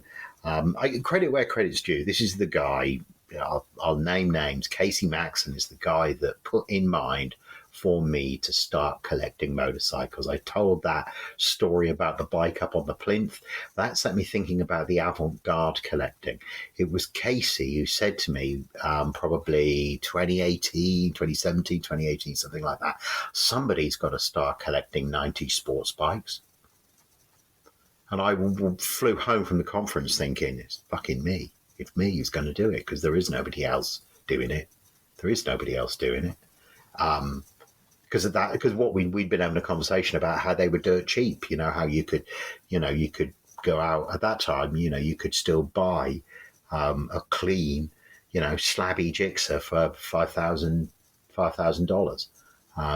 Obviously, that's since passed, and I guess I just realised that because the bikes were cheap, they were still being ridden by noobs and wrecked and then broken up. And I'd realised that because of what I'd seen on Copart, and that's why I wanted to buy the bikes and like save some of them in that wonderful, used, unrestored kind of condition. So. Yeah, Casey and that exhibit in Miami, that really put me down this road to collecting bikes. That and really bizarrely, I have done role play games for years and years. Not too much nowadays. Dungeons and Dragons did a game called Rifts. My character in Rifts had a hangout where it was like an undercover hangout, and I had it as a motorcycle repair shop. That was my. I mean, it's a science fiction game, so they were like flying motorcycles, but it was basically like, they're basically like the sport bikes of the future. So I was like, well, and I thought that was cool, and then I was like, it was a good idea, and then I got to thinking, you know what? It shouldn't just be your character that could do it. You could do that in real life. Why don't you do that in real life? And the bikes were cheap, and I was able to eke out anyway. So that's why I ended up with a garage full of 90 sports bikes. So I was talking with Casey, and then Ollie tapped me on the shoulder and was like, this guy's just asked me if I can go sit in that car over there. And I'm like, what the fuck are you talking about? And he's like, that one over there, pointing at this 1960 Lotus 18, as in, the car that Sterling Moss beat the Ferraris with at Monaco, not that car. It was a green with yellow wheels example, but like a Lotus. So I'm like, yeah, for sure, you can go and get in. And so he sat in the car as the mechanics tinkered around with it. Of course, he's so small, he can touch all the pedals now, and he's doing his Gran Turismo, and he's doing his karting, so it all tessellated together nicely. And what was really superb for me was the Gooding guy who'd asked me, said to me whilst he was sat in the car, just came up to me and said, not all kids are, your kid's really polite and grateful, and that really makes a difference, because not all kids are. I was like, awesome. This is why we do these things. This is why we've been coming for 2 or 3 years now. So he said, I want to do Gooding, because he knew what to expect. So this was talk about inculcating them young into the very best parts of the hobby. So then we did, as I thought we might, having looked around Gooding, what did Gooding have that was exciting? I mean, flick the catalogue for 2024 Monterey, because the market has been in a place where you felt like people were like, wow, if I'm going to realize my gains, I've got to do it now. The investy kind of types. So, there are a shitload of cars on the market, and the raw stats, and again, if you're faintly interested, you'll have looked this up already, but I think I read Hagerty had a sell-through rate, 1,100 cars, 864 sold, so a sell-through rate of 72%, but a sell-through rate of less than 50% on cars built before 1981. You heard me right, 1981, not 1961, 1981. So that means that less than 50% sell-through on muscle shit, less than 50% sell-through on really nice 50s, Bel Air, Chevy Bel Airs, Pontiac Chieftains, that kind of thing, right? Those kind of, Bobby basic American collector cars, those guys not selling. Now, I don't know what the sell-through was on, I don't know if you broke the demo down further and you looked at what the sell-through was on pre-war cars, but I wouldn't be surprised if that was below 20%.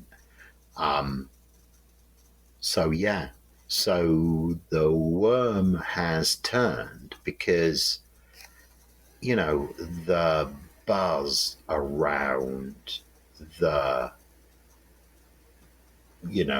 supercar-y kind of stuff. Maybe I'm feeling it because that's what speaks to my son, but, we looked closely at Ferrari Testarossas last year and looked again this year, and the prices are a lot higher than they were last year. Like last year, I felt like I might be able to get into a car for less than 100. This year, I don't feel like I could get into one for, less than 140 maybe on Auto Trader when we were, like if you do Auto Tempest, when you do like the search for like across the country, like Testarossa for sale. There's now 7 cars for sale. All of them were 150 and up, right? And there's a lot of 13 mile owned by the Arga car, had its balls waxed by, you know what I mean? There's a lot of really gussied cars that wouldn't have been the right kind of car for us, and very few that would be the right car for us.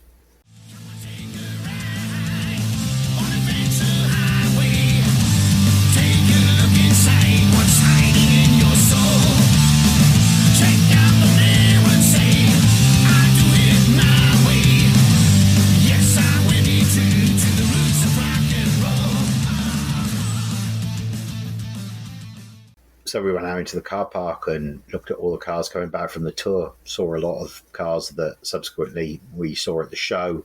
The one that's standing out in my mind now as I talk about it is the Cizeta Moroder V16 white. It's a transverse V16. When you see the engine cover open and there's radiators at both ends and the gearbox tacked on like it's a fucking enormous Austin Mini. I mean, it's a piece of theatre. I was way more impressed with that Cizeta Moroder than I expected to be.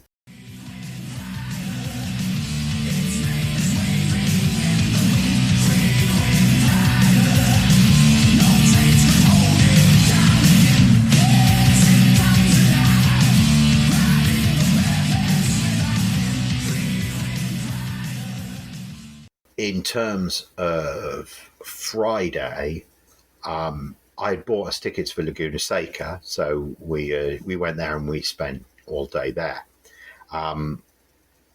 The other activity that really is a compelling event to do if you can get hold of tickets is the Quail. This is a car show. The Quail's like a golf club that's on Carmel Valley Road, just outside Monterey. It's normally it's like a 10 or 15 minute drive. If the traffic's bad, it can be, more than that. Bonhams are always down by the Quail. There is a car show down there. It is, traditionally, I thought the tickets were only available by lottery and they used to be $1,000. I don't know if that's changed. I used to go right at the end as they were packing up on a Friday night. So I used to go look around Bonhams a little bit and then, go and look at, walk into the Quail as they were leaving. And you might remember, I mentioned it on the pod, there was one year where I blagged my way in. But I guess everyone was wearing nice Pebble Beach attire and I was wearing this John McGuinness Isle of Man TT shirt. And somebody recognised the shirt, which is why I'd been given the credentials. He was leaving, I was arriving, but the show was kind of still going on. So I arrived much earlier than I had other years, and I felt like a total rock star because I was the only one not dressed to the nines. Well, these drunk women kept talking to me. And then perhaps in a pinnacle moment, Jenson Button sneered at me and absolutely looked at me like I was shit on his shoe. Which, because I have flip-flops on as well. He was really nicely dressed as well and was with his wife there. She's a handsome woman. She was a Playboy Playmate, I think. He's doing a lot of stuff in America nowadays. I mean, good for him, but it's a bit like, I feel he's a bit like the Royal, he's like married a Californian one and now he's out here doing the California thing somewhat, I don't know. I guess imitation is the most sincere form of flattery, as if anybody's imitating me, but yeah. So look, the Quail's a good show to do, but let's not beat around the bush. Other years, there has been, it's craftsmanship there, it's high-end stuff, it's where, Lamborghini, well, a few years ago, Bentley launched that continuation blower. I remember one year seeing an all aluminium, freshly recreated pontoon fender Testarossa. It's where last year Lamborghini launched that revamped, reimagined Countach. I guess if money was no object, it would be a good thing to go to. That guy that I know that owns the the Phil Hill Jaguar 120, the Pebble Beach winning car. He was invited one year to show a Maserati Ghibli. And I said, not being funny, blank, but why you? I mean, and he's like, because it's the most original, clean example. And I was like, well, how did the showing go? And he went, I couldn't find the fucking key. I went, I kid you not. He went, I kid you not. I turned the place up, my house upside down. I couldn't find the key to the car. Eventually, it was brought there like on a flatbed without the key because he couldn't find the key. Nissan Concepts I saw there one year. Really weird, Buck Rogers in the 21st century Nissan Concepts. I filmed or I saw the historic Lancia team loading up an LC2 037 and a Delta S4 one year, and I just stood at the side of the road and watched. One year I was walking and there were a couple who were trying to get what I now recognize to be an Indy Roadster, like an Offie Indy Roadster from the 50s, loaded. And they needed help with a push. And I helped, and they were very grateful. And looking back, I touched a piece of Indianapolis history without even knowing it. So that's what's... So that's, some snapshots of the Quail. And the other thing to do if you're around at the Quail is there's a spot called the Baja Cantina, and it's an okay place to eat, but mostly there's a car park there, and there's always interesting cars in that car park. That's going to be more like things like, Datsun 510s than blower Bentleys. But, I'm as interested in a Datsun 510 or a, E30 325. That's the kind of thing that you find there. You need more printing. Yeah. Oh, it's the same document but with more pictures. Yeah. Glickenhaus, Derek Jeter, dirt bike, Honda. You like the NSX? No, I don't like it. It's just the symbol car of Gran Turismo. So I put... Good thought. So what subject is this that they want this collage on the book? Language arts. The teacher just likes to draw and stuff, so it's a fun warm-up for homework. It is a fun one for homework. Sorry I screwed up your pod again. It's all right. It's working out quite well that I'm able to take a little break from it and reposition what I'm going to say. I'm worried this one's going to be really long then. Well, it is going to be really long.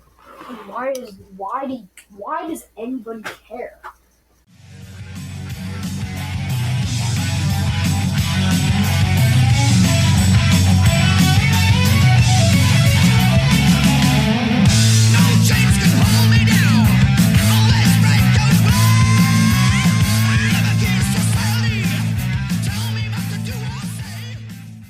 Because people listen to it in bits. You need to do chapters. So when you're done talking about something, you need have a break for a musical interlude and then say that was our first chapter on blower Bentleys. Now we're moving into scooter Ferrari. But nothing I do is that structured, you see. Yeah, but you need to make it that structured so if you have a 5-hour one and say your usual 2-hour one, people can listen to it in pieces while they're riding to their bus riding on the bus to their work throughout the week. That's, yeah. You need a structure and a way that when people have their AirPods on the bus, they can listen to it. Yeah. And yeah. I need to structure it better. I need to structure my pod better. Did you hear that, listeners? Yeah, you hapless bastards are thinking, yeah, you bloody do. Maybe you don't. Maybe you're relishing the free and easy, whimsical style that I have. The other thing that's along there, right, and it's up there by the Baja Cantina, is there's a breakfast place that does the best briskets and gravy I've ever had. And if you're a Brit, you're thinking biscuits and gravy, what, digestives with gravy on? Like, what the fuck is that? No, this is like an American thing where the gravy is basically like sausages in some kind of unpleasant looking but super tasty, like white juice. And the biscuits, they're like basically just like, bread, like some bready kind of stuff that absorbs it. So anyway, it's absolutely outstanding and an absolute culinary must do when you're at Pebble. I missed it this year, unfortunately, because I just the whole Hollister thing, it just took me away from that area a lot. I was only along at Bonhams that one time with my son because on the Friday we did Laguna.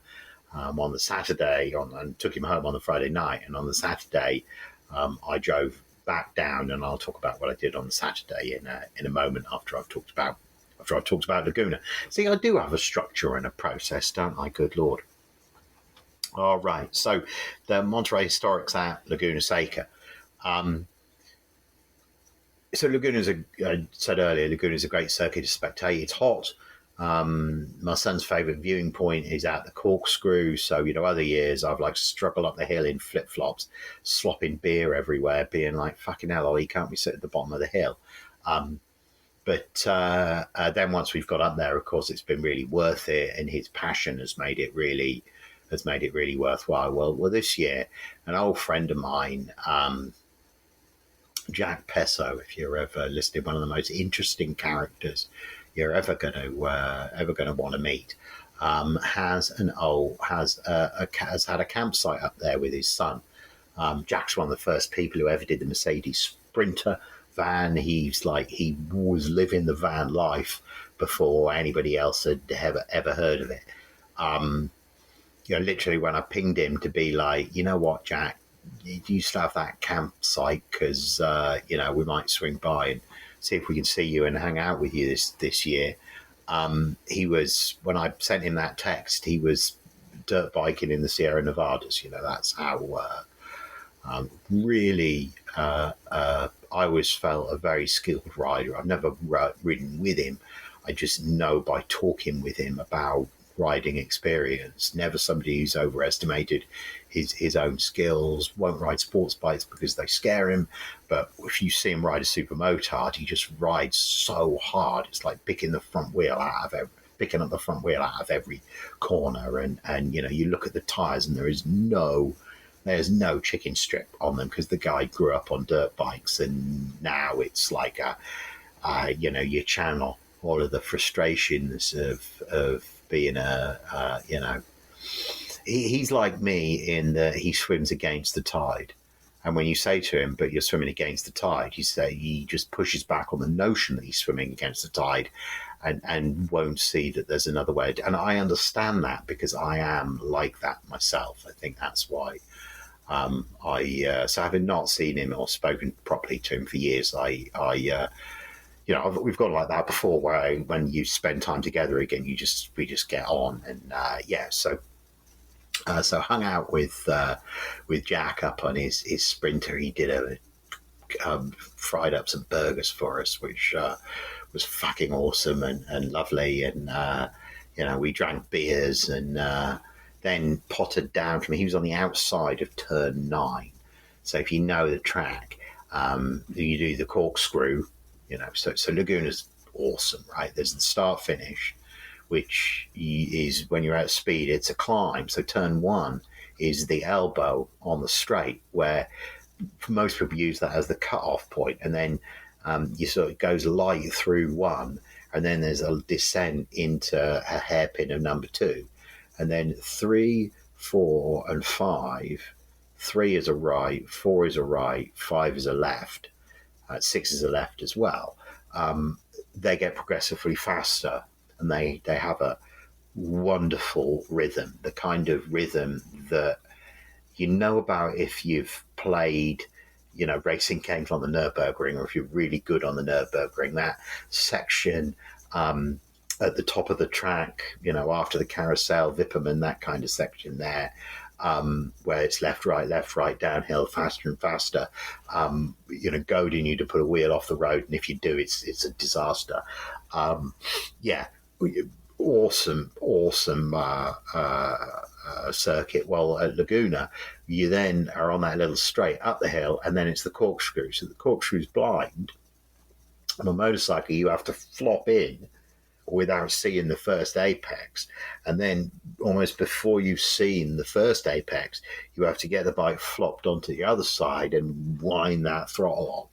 Well, we were at, I guess it's is it 7A and B, whatever. We were on the exit of the next turn. So as they come down that, and that's a really weird turn because the line is sort of in the middle of the road. It's a really peculiar part of the course. It's Laguna being a technical circuit. The coolest part of the whole weekend, the thing I'll take away from me, was we watched one race of like saloon cars, like Lotus Cortinas, and it was like Lotus Cortinas and Alfa Juliets going at it, hammer and tongs, and minis.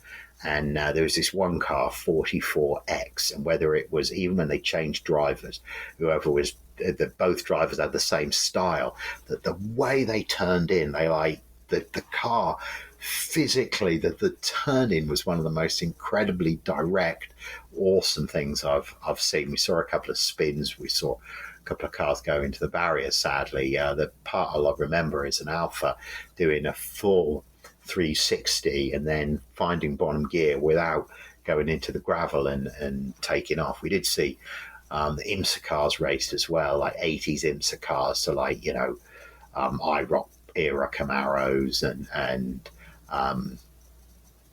the race was won by a Mazda RX-7, which came right through the field. There was a Mustang leading, which it came and passed like a Fox body Mustang, another Fox body Mustang.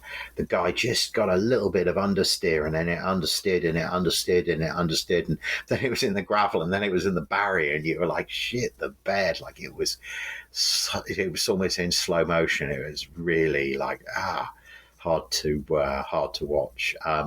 So I had a really good time and got really sunburned without noticing it because it was windy. I know Ollie had a good time, seemed to get on well with Jack's son as well. So that was altogether awesome. When we were sat up at the campsite at the sort of level below, there's all the camping shit, but there's also a really nice Series 1 E-Type, like a fresh restoration Series 1 E-Type fixed head 3A in blue, like a sort of clayey kind of greyish blue. Ollie said he loved it, and I was made up because it's part of me. I said I'd fallen back in love with E-Types. His engagement around E-Types has made me feel again like this would really be an awesome piece of, it's an antique, a true piece, British antique that I could have and enjoy and work with in the way that I have done with these bikes, but where it's not like, Japanese microwave oven. It's British craftsmanship. It's the same SU carburetors that were on Spitfires, for God's sake. So that excites me. So it's exciting to me that he liked that E-Type. Which brings us to the Saturday. It took me 5 hours to do a drive, which normally takes me 2.5 or 3. So that's the traffic for Pebble Beach on a Saturday. I have a docent meeting on the Saturday afternoon, and that always takes place at a place called the Inn at Spanish Bay. Now, as a young'un said to me as we were, as I was parking up, "Is this a place to come to see the supercars and the celebrities?" And I say to him, "Sir, you are correct. This is the place to see the Chirons like lying like leaves upon the floor." Not quite like that, but there's always, half a dozen of the latest hyper supercars parked up with the attendant teenage fanboys and old fat men with scantily clad young women clinging on their arms. I saw there is a Cheese Dick LA realty show called Selling. Is it Selling Sunset? Anyway, the character in it is called Josh Altman. Google him up. He's, I actually feel like if I had a beer with him, he'd make me laugh, and I'd like him because I feel like I understand his character. But he's a cheese stick. There are few people who can carry off a Rolls Royce without it seeming overblown. But Josh Altman is somebody who can carry off a Rolls Royce. I saw him there a couple of years ago.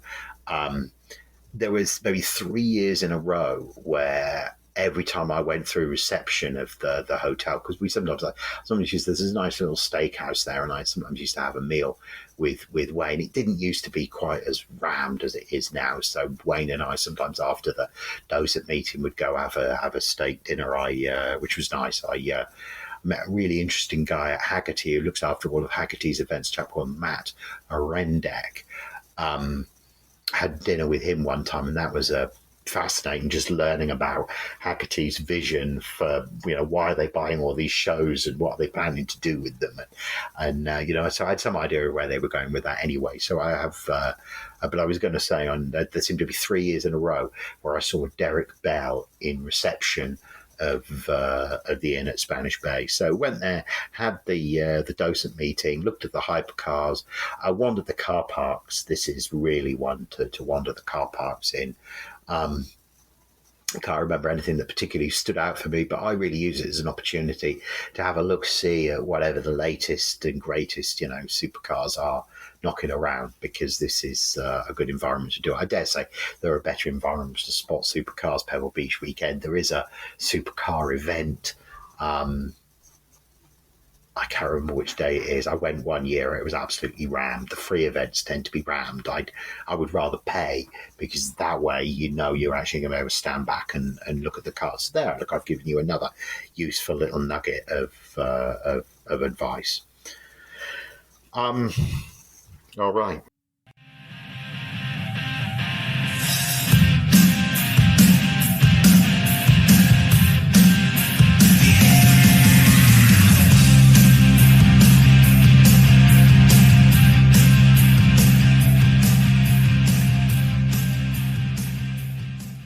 Those team will rendezvous with a meeting point. It moves around. Traditionally, we've never had a very good spot to meet people or meet each other.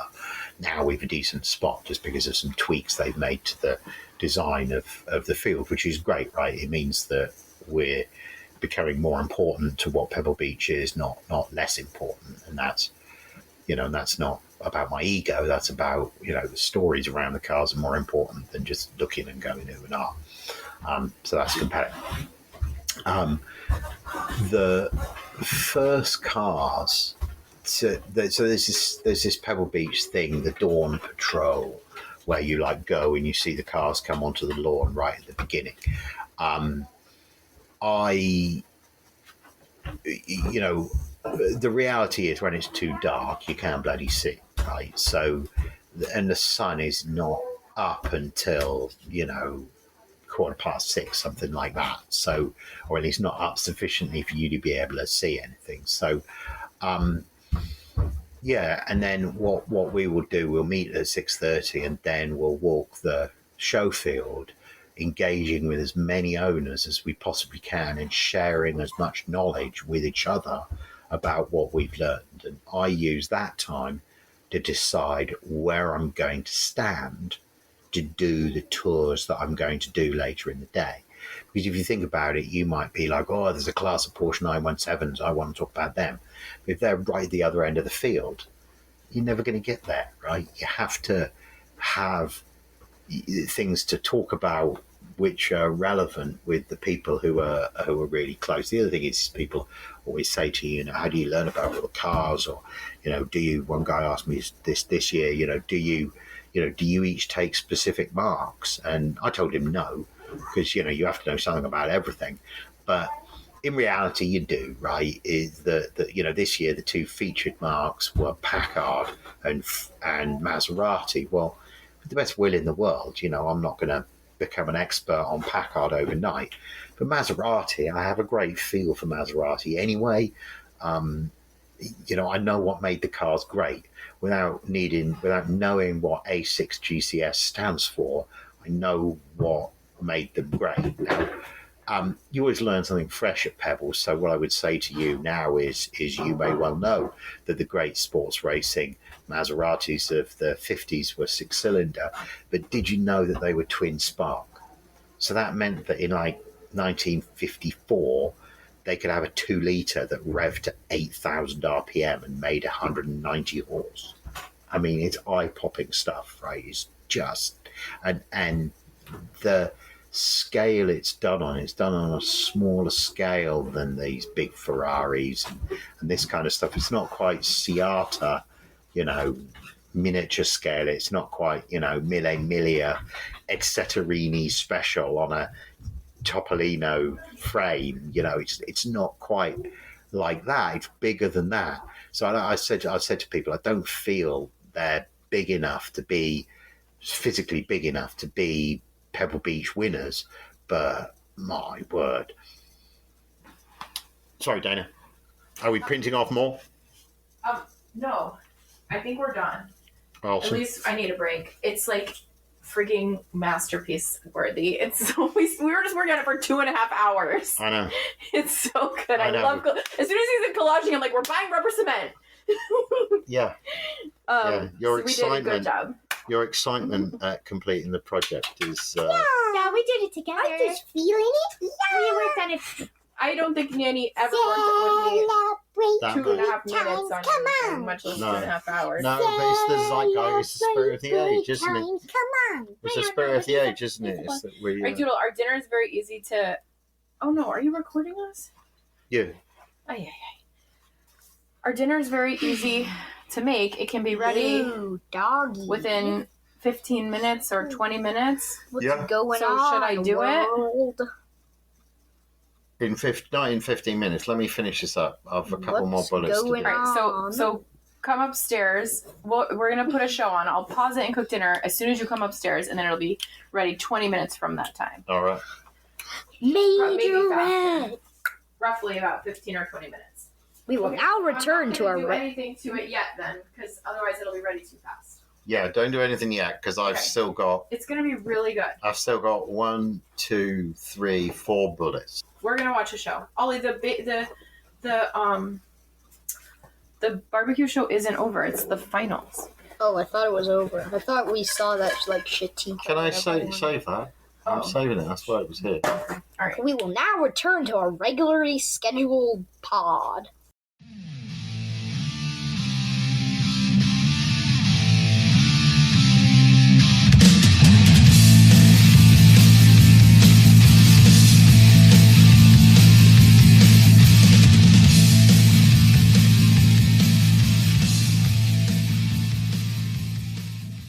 So this year, my first tour was 8:30 in the morning, and typically, other years I've led tours on my own, or maybe I've talked and other people have newer docents or something like that have shadowed.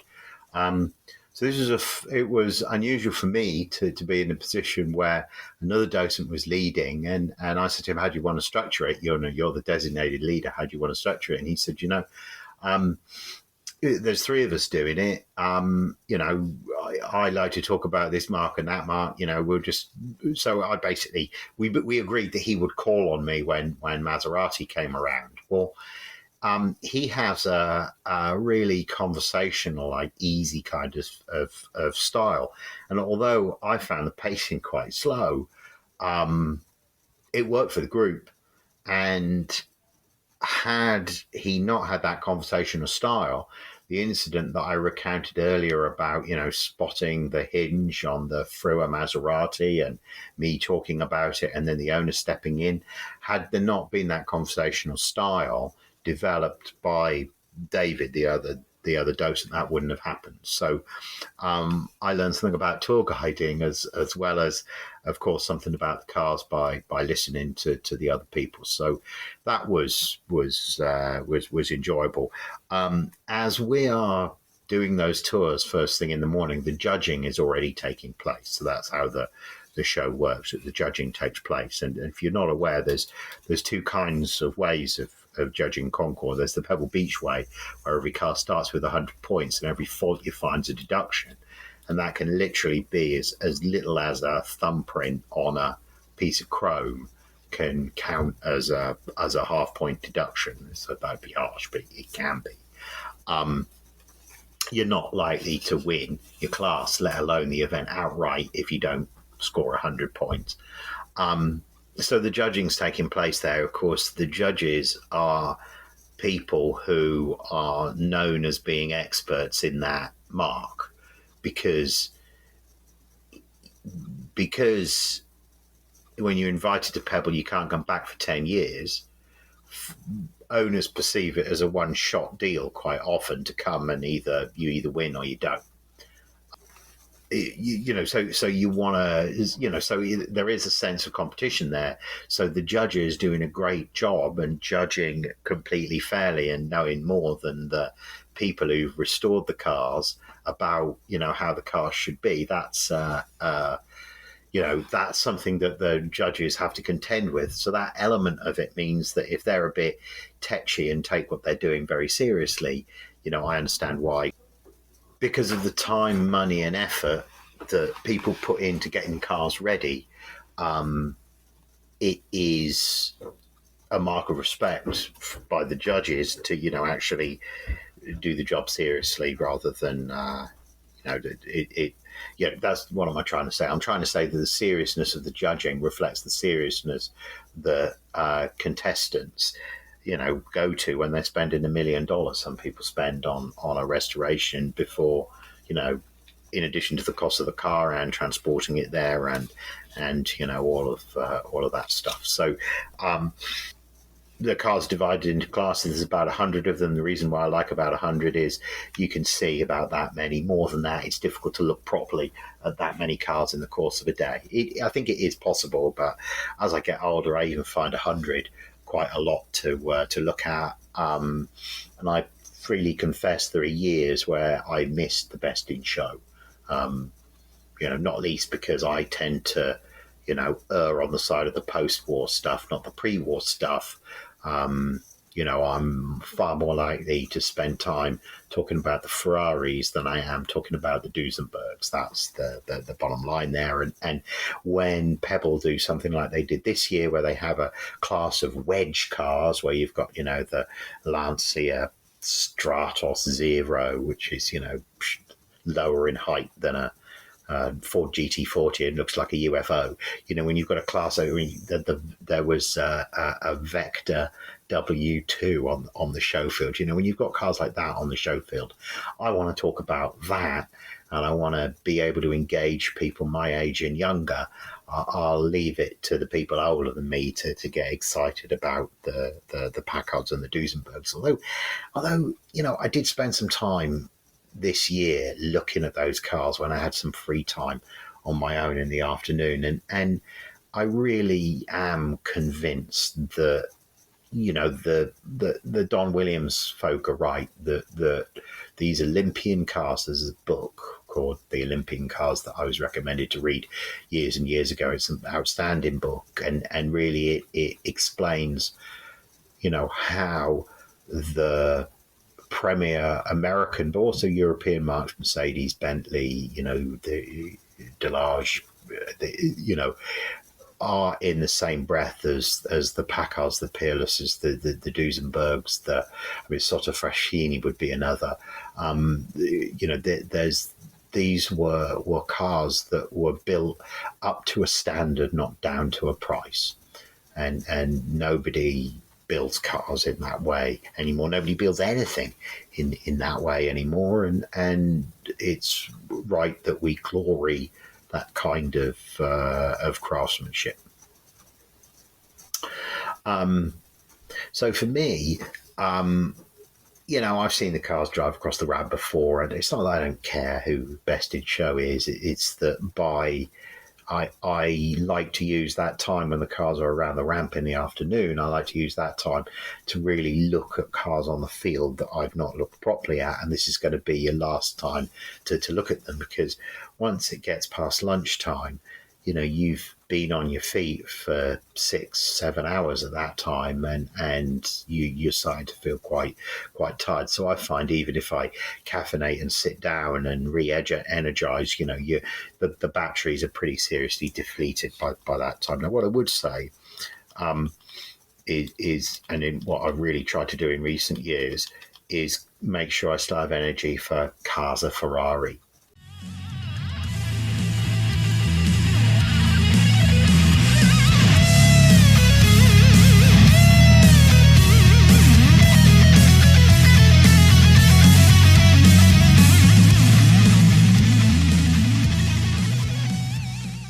So as you come down onto the Pebble Beach show field, there's always, as you come past the golf club, there's a little field up and to the left. And in recent years, there, out on the field there has been a display of probably about 100 Ferraris. So that's right. It's like you paid to come to Pebble.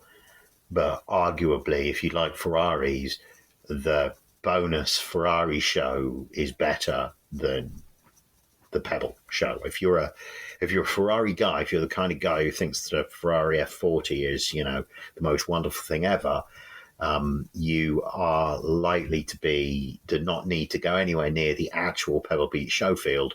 You would be content just being around Casa Ferrari.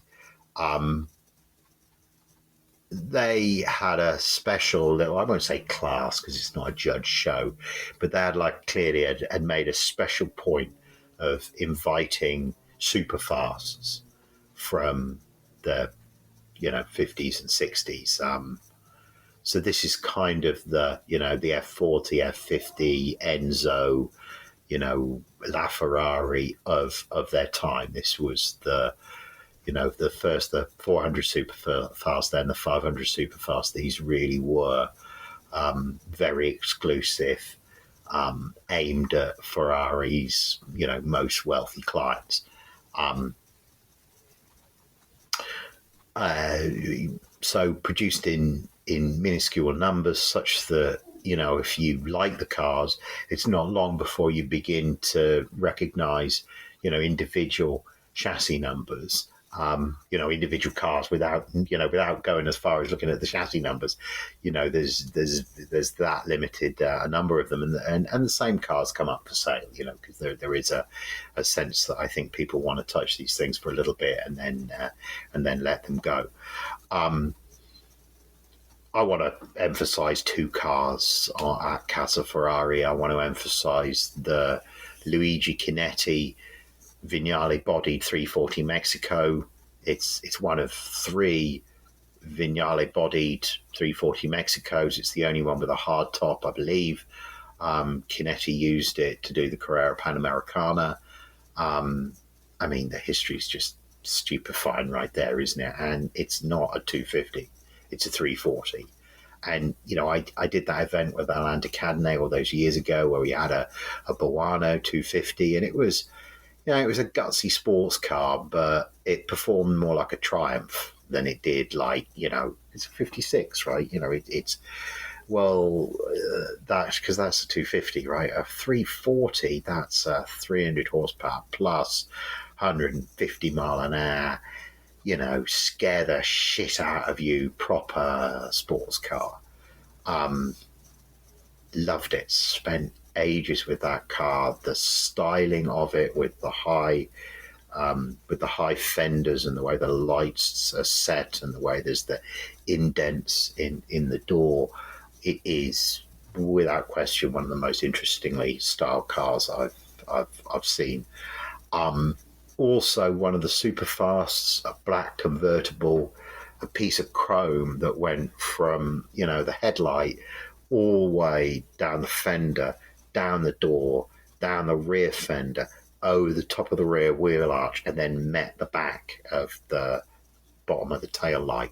It was as if, you know, a Ferrari had got a dash of 57 Chevy in its blood. I don't normally like convertibles. This was really an incredible piece. I said to our friend Les that lives down the street there that has those 308s, what's so awesome about that collection of superfasts was you could look at individual elements that individual stylists did. So the trailing fender lines on Ferrari 400 superfasts, the doing away with the exposed headlights and going to perspex, they're going away from the perspex and doing pop-up lights, which they all did in the early 60s, and the fitting of spats, the fitting of chrome trailing strips around the hood scoop. These small details, you could see all of these being experimented with and evolving into then hard design features that came on later cars like the Ferrari 330 GTC, the end of that line of cars before they went full wedge. So that was really incredible. You can tell, can't you? I enjoyed looking at those Ferraris more than I enjoyed looking at a lot of the cars on the show field. They just, it is that thing that they are beautiful to look at, and when you sat in them and drove them, they would be awesome. So it affects you the way that a Teenage Crush does for me now. It has that kind of thing going on. On the lawn there, they put up these mirrors, and all these people are coming along taking photographs of themselves in the mirror, and I'm like, and it's just in that instant you've got everything. The cars, everything that's wonderful about Ferrari, and the people who are attracted to them is everything that's sort of, the hangers-on, the wannabes. It's anything that's cool. There's always hangers-on and wannabes, and yeah, my word, it's fake it till you make it, people. Why? Life's too short to fake it. Find a way to be real. Find a way to discover who you really are, for God's sake. Don't fake it. A lot of fakey-do people there, as they used to say in Private Eye. When other people show you their Rolex, break out your Bolux, Bolux, which was like a Rolex knockoff. I really always meant to get one your Bolux, of course. But I mean, that fake watch looks better than a lot of real watches that you see people wearing nowadays. Like, my God. Anyway, a watch digression, right? A watch digression. One keeps one's eye firmly at car level, doesn't bother looking at the people. That's the way that I do it. Quite funny, actually. A lot of people are sort of deferential to me because I'm like wearing the Pebble Beach uniform, and I wanted to say to them, look, my authority does not extend off that field there. I'm just another punter like you, looking at these wonderful Ferraris that I'm never going to be able to afford.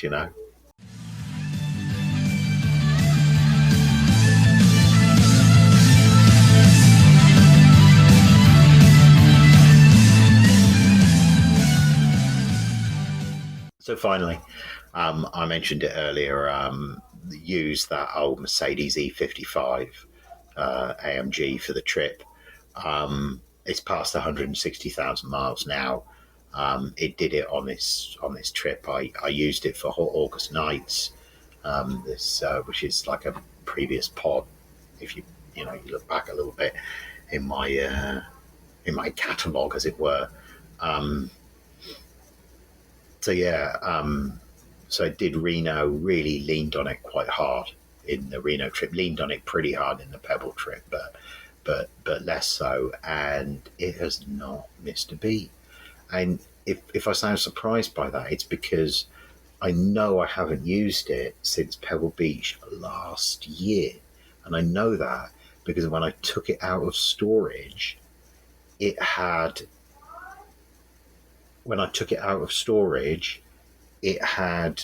the last year's registration on it. It had August 2023 registration on it. So I actually stuck a registration sticker on it for it to be good through this year.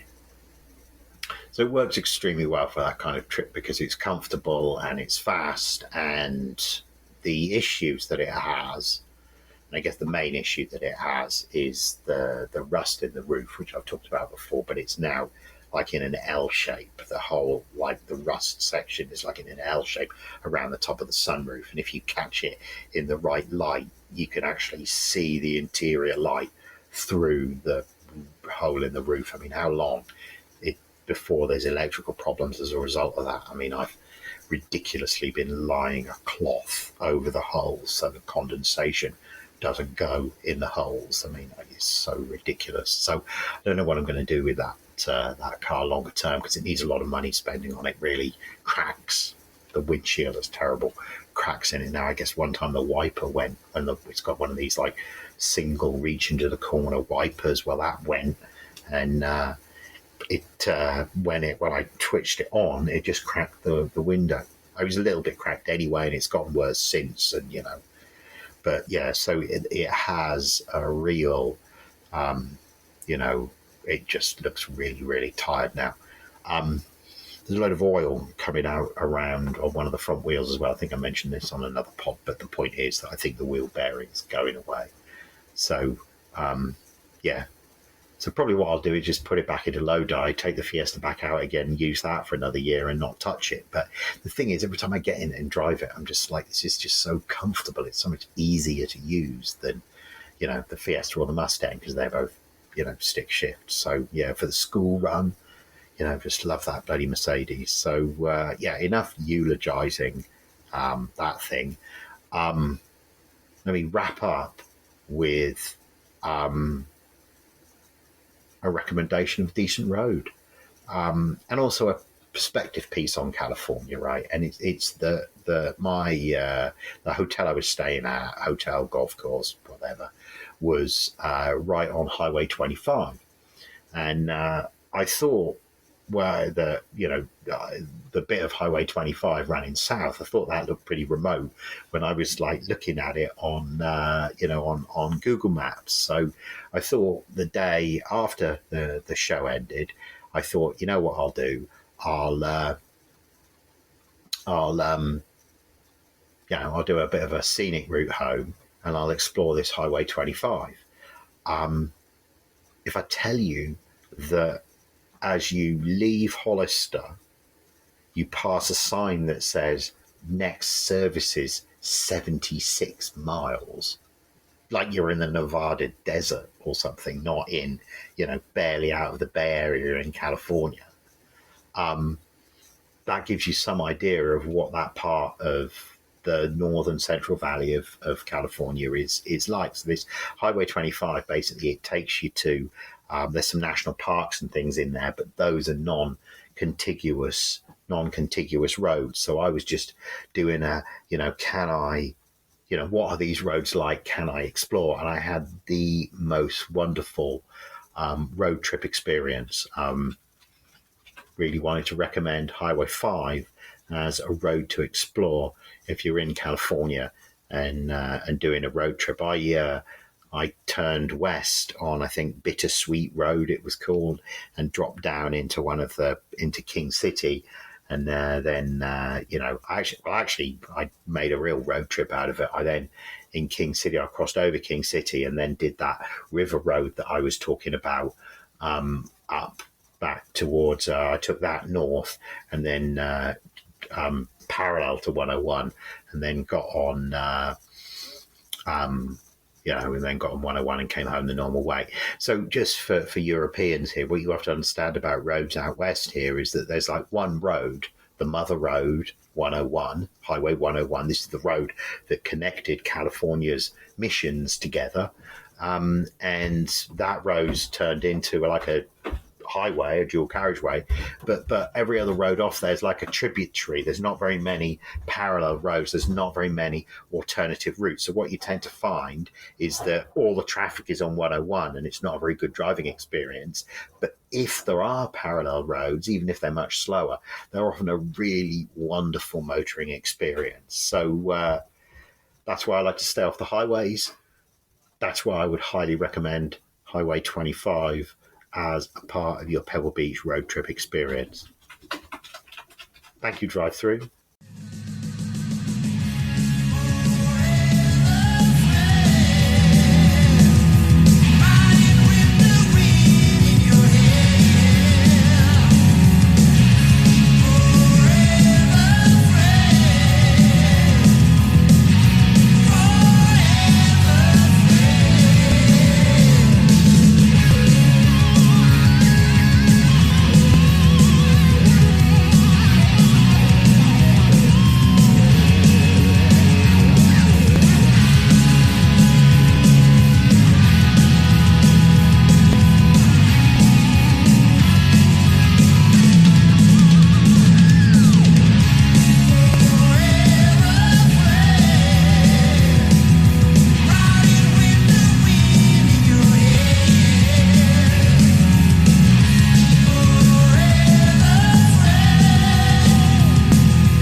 This episode has been brought to you by Grand Touring Motorsports as part of our Motoring Podcast Network. For more episodes like this, tune in each week for more exciting and educational content from organizations like the Exotic Car Marketplace, the Motoring Historian, Break Fix, and many others. If you'd like to support Grand Touring Motorsports and the Motoring Podcast Network, sign up for one of our many sponsorship tiers at www.patreon.com/GT Motorsports.